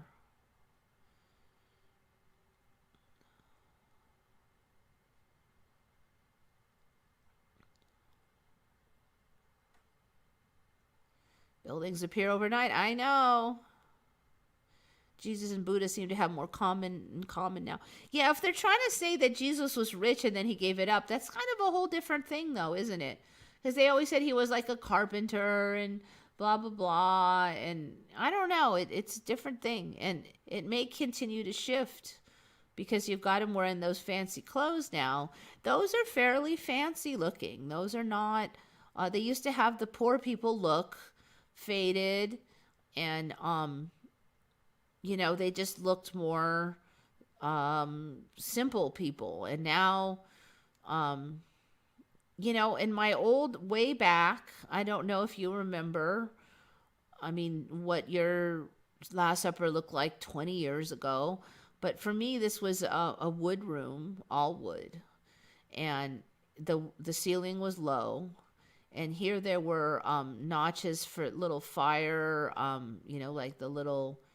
flaming torches, dealy boppers, and it was dark, and it looked like it was night because there was no windows, so who the heck knows, but it looked pretty dark in there. And then they had the flaming torches. There was no tablecloth. This was a wood table. You also could not see the feet. I'm trying to remember what was on here that you couldn't, and I think maybe they just had it set up so you couldn't see feet, but you didn't see feet. I don't remember a lot about what was on the table. I just didn't seem really important at the time, but it was a whole different look. There was not cement or any of these boobity bobbities up here, and I don't know what this is, but there was a ceiling and it was low, and it was all wood. It actually looked... I mean, I probably would prefer that to this mess. I don't know what's going on in here. Also, just the perspective is more extreme in here than what I had, because it didn't... the room didn't go deep back in here like this for me. That was the way it was. So it was really different. Really. Also, the whole they weren't all dramatic with their... It was not nearly as dramatic as it is now. There was all wood cups on here. There was no glass at all. Everything looked like it was made out of wood. There was no like stuff sitting all over the table. It was on the plates, like these... I don't know, I keep calling them potatoes, but I think they're supposed to be bread. I don't think... I hardly remember any food on there. There may not have actually been any food at all yet, just some plates, some wood plates. And not really much on the walls. It was just wood. So it really looked, like a wood house of a poorer person. And everybody had plain, like, whitish and grayish clothing on. It wasn't all these colors. It was really quite different.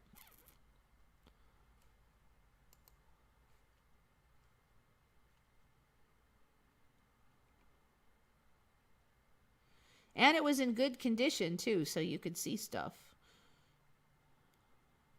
Jesus' family had shady characters now, huh? Yeah, no, I haven't heard of any of that.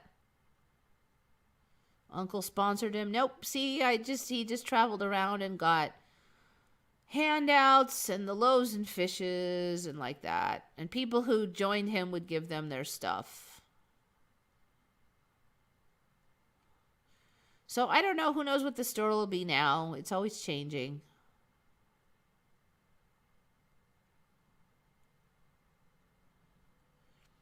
Yeah, the feet have been there for like, at maybe 4 or 5 years.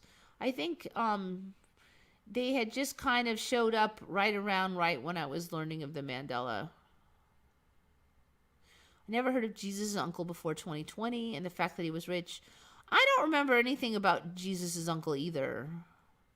I don't remember anything about them knowing anything. Oh, somebody gave me $5. Thank you. Pugsley's Lovejoy. We love you, Eva. We really look forward to your live streams every week. Thank you very much. I appreciate that. Woohoo! Make sure if your home becomes a historic site, it's pronounced Eva, not Eva. Good luck. I've been trying to get people to get it right for like years now. The uncle has always been in the Bible. Maybe. I don't remember hearing about him, though.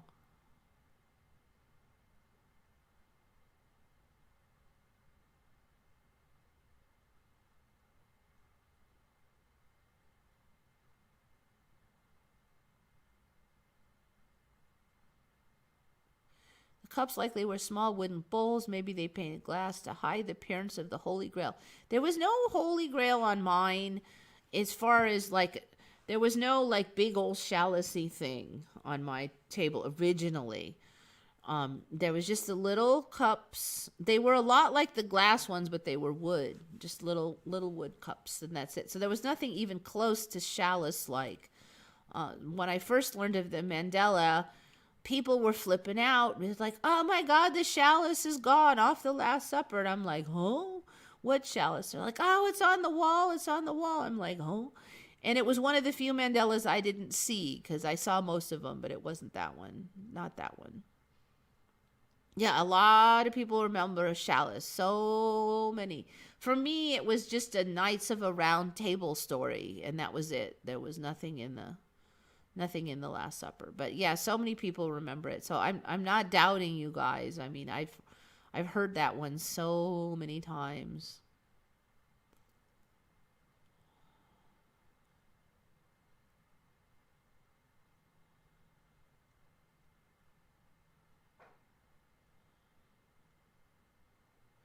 Anyways, so that's about it for me.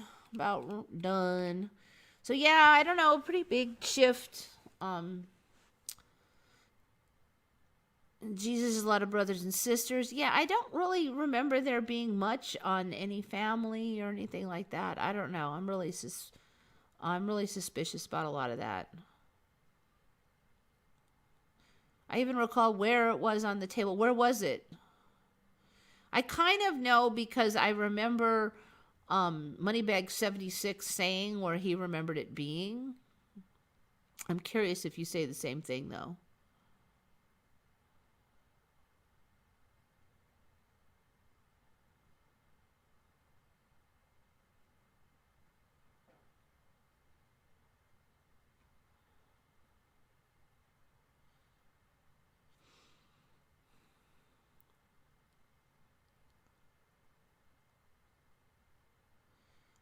Anyway, I'll give you a second to say if you want to say where you remember the chalice was.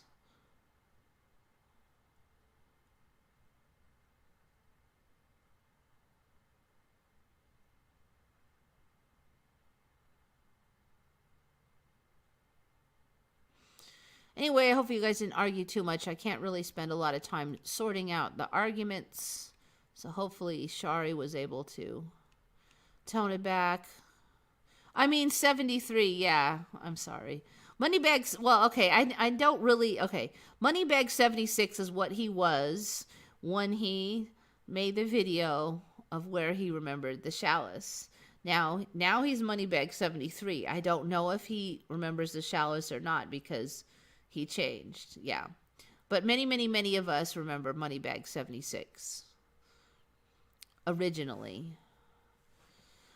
Was just to Jesus's left. So Jesus's left is our right. You remember the wooden goblet was to the right of the table, which is Jesus's left. Is that correct? Why is it holding up a finger like number 1? I don't know. That showed up for me like a year ago, and I don't know. I don't know. Like I said, the images now, the characters are a lot more dramatic. and kind of wacky.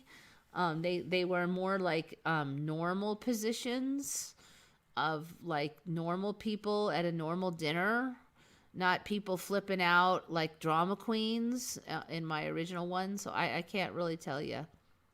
Right side, maybe. Okay, so you remember on the right.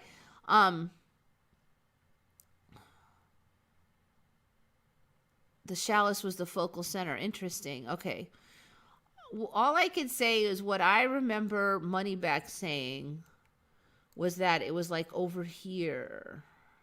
And then it jumped on the wall. And I kind of remember it being on this side just because he said, oh, it was here, and then it jumped on the wall. So it jumped like on the wall closest to it, it. So that's why I remember. So I remember it being like around this area. I can't remember exactly. It wasn't way on the end, and it wasn't right in front of Jesus. It was somewhere in the middle, and then it went bloop. And so I remember him just going, circle, circle, bloop. And but like I said, it wasn't there for me, so I just remember what he said he remembered it being. So interesting. So that would have been Jesus's right or our left is what Moneybag said. But who the heck knows? I don't. Eva don't recall Moneybag 73. Well, it's that now. He used to be 76, but now it's 73. So I recall it because it's that now. And it's been that way for over a year. So it's been a while.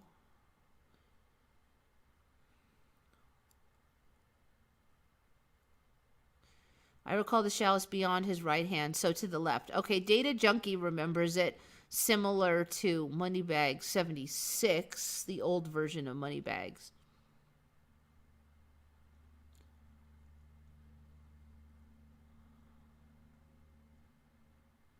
Drama queens are pretty much 80% of the people in this timeline. Yeah, but I mean, you got to admit, this, if you went into a room and everybody was like, one guy had a knife and he was going, and then there's guys going, ah, and then there's guys going, ah. I mean, and then one guy's going, I mean, you would think that this was some kind of, drama reenactment or something. This guy here looks like he's, I don't know. It's extreme, even if a room is upset, you wouldn't expect this much flipping out as far as body positioning and stuff. So this is a very extreme rendition of what people might do. And my old version just wasn't that wacky looking. They just, and they had more, I don't know, they drew in the faces more sophisticated. So you see the subtle expressions and stuff was more of the deal.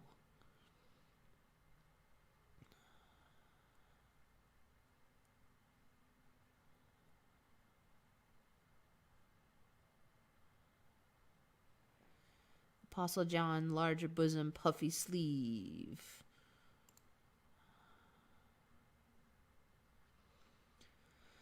Yeah, I don't know. There's just... it's funny because almost all of them are the same, but there might be a little change on these two here. I don't remember them looking in the exact same way like they are now, too. So, that one's the same. These guys... the money clutcher, that character and these two on the end look different. Those look about right. That one, Mr. Finger guy, yeah, that one's been that way a while.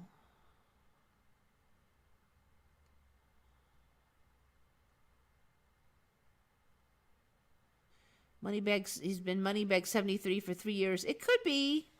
It could be. I'm not sure exactly when that switched. It's been a while. John is the one in green to the right. Yeah, John, that was Mary for me 4 years ago. And I don't think it was Mary originally, but for a while this one was Mary. and looks like a girl, and she had like a little bit of boob and stuff. And then I thought it was horribly salacious because this one looked like he was poking her in the boob almost. And I looked this one up, and it was Mary for a while, and then it switched back. But originally it wasn't Mary, and then it was for a while, and then it wasn't. So the common misconception that this was Mary, it's in some timelines. It's just it switches around. John used to be resting his head on Jesus's chest. Okay, I don't remember that one. But, I come from a distant timeline. What can I say? No finger. Yeah, nobody was doing the finger thing originally. But that has been there for a while. So, yeah, this is not Mary anymore, but it was for a while. And now it's just a common misconception again. This one is back to John. So, yeah, I was originally shocked to find out that Mary was in there because they always said, oh, Mary got the short thrift and nobody gave Mary proper credit. And then I find out that she's in the Last Supper. I'm like, well, I thought she didn't get any credit. And so I was surprised. And then I checked on that because people were like, oh, no, that's John. And I looked it up. I'm like, no, it says that's Mary. So I know that it was Mary for a while. And then later people are like, no, that's John. And I'm like, no, see, it's Mitt. And then it was John. So I'm like, okay, now we're back to John. I don't know. I probably should check again. But as far as I know, it's still John. Last I checked, it's slippery. But then when they said it was John and it was John, I noticed that the chest had changed and it was actually not a woman anymore. So, now looking at it, it doesn't have the boobs. So I'm pretty sure it's still John. It was a slight change, but you can see. Yeah, their robes were less like colorful shirts. Yeah, they were just mute colors, like over here more, mute. I wonder if the Mandela effect changed anyone's gender. It seems like when it's real people that's you or close to you, then changes are subtle. They're very slow. Now, if somebody that's your distant uncle that you haven't seen in 10 years, now sometimes those changes will be rather drastic from your perspective, but the closer it is to you, it seems like the more subtle the changes. It's like you only shift to timelines that are very close to the one that you're in. John was a cross-dresser. Yeah. Well, he had boobs for a while, and they said it was Mary, so I don't know. And then he lost his boobs, and he was him again, so.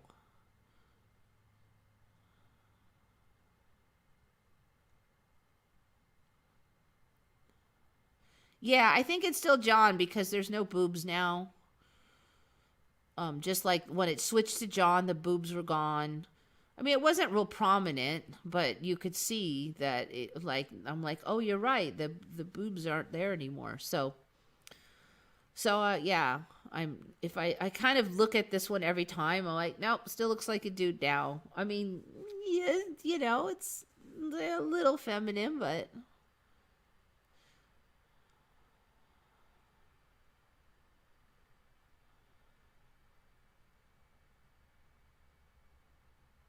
Anyway, I mean, these are just images painted by Leonardo da Vinci. This is not really Jesus. We don't really know what he looks like. So, yeah, I don't really consider this any kind of sacred thing. So consider that too.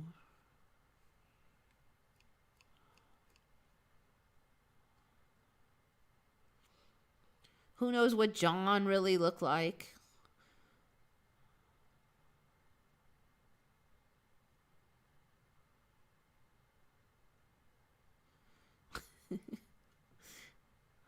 Oh, I don't think I checked that one. There was one more hiding. This one, has it changed much? Hasn't changed in a while, this one. It changes a tiny little bit with the anatomy changes, but it's been a while.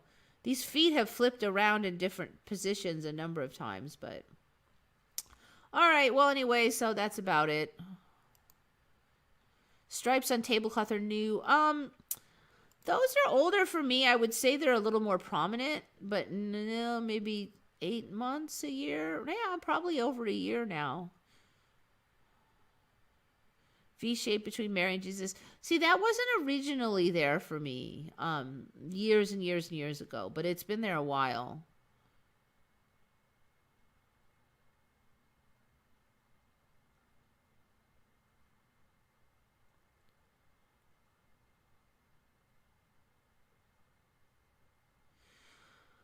Okay, anyways, I'm kicking out now for reelses. It's getting late. Thanks for the $5. I appreciate it. Sorry, nobleness, you come in at the end. I'm about done.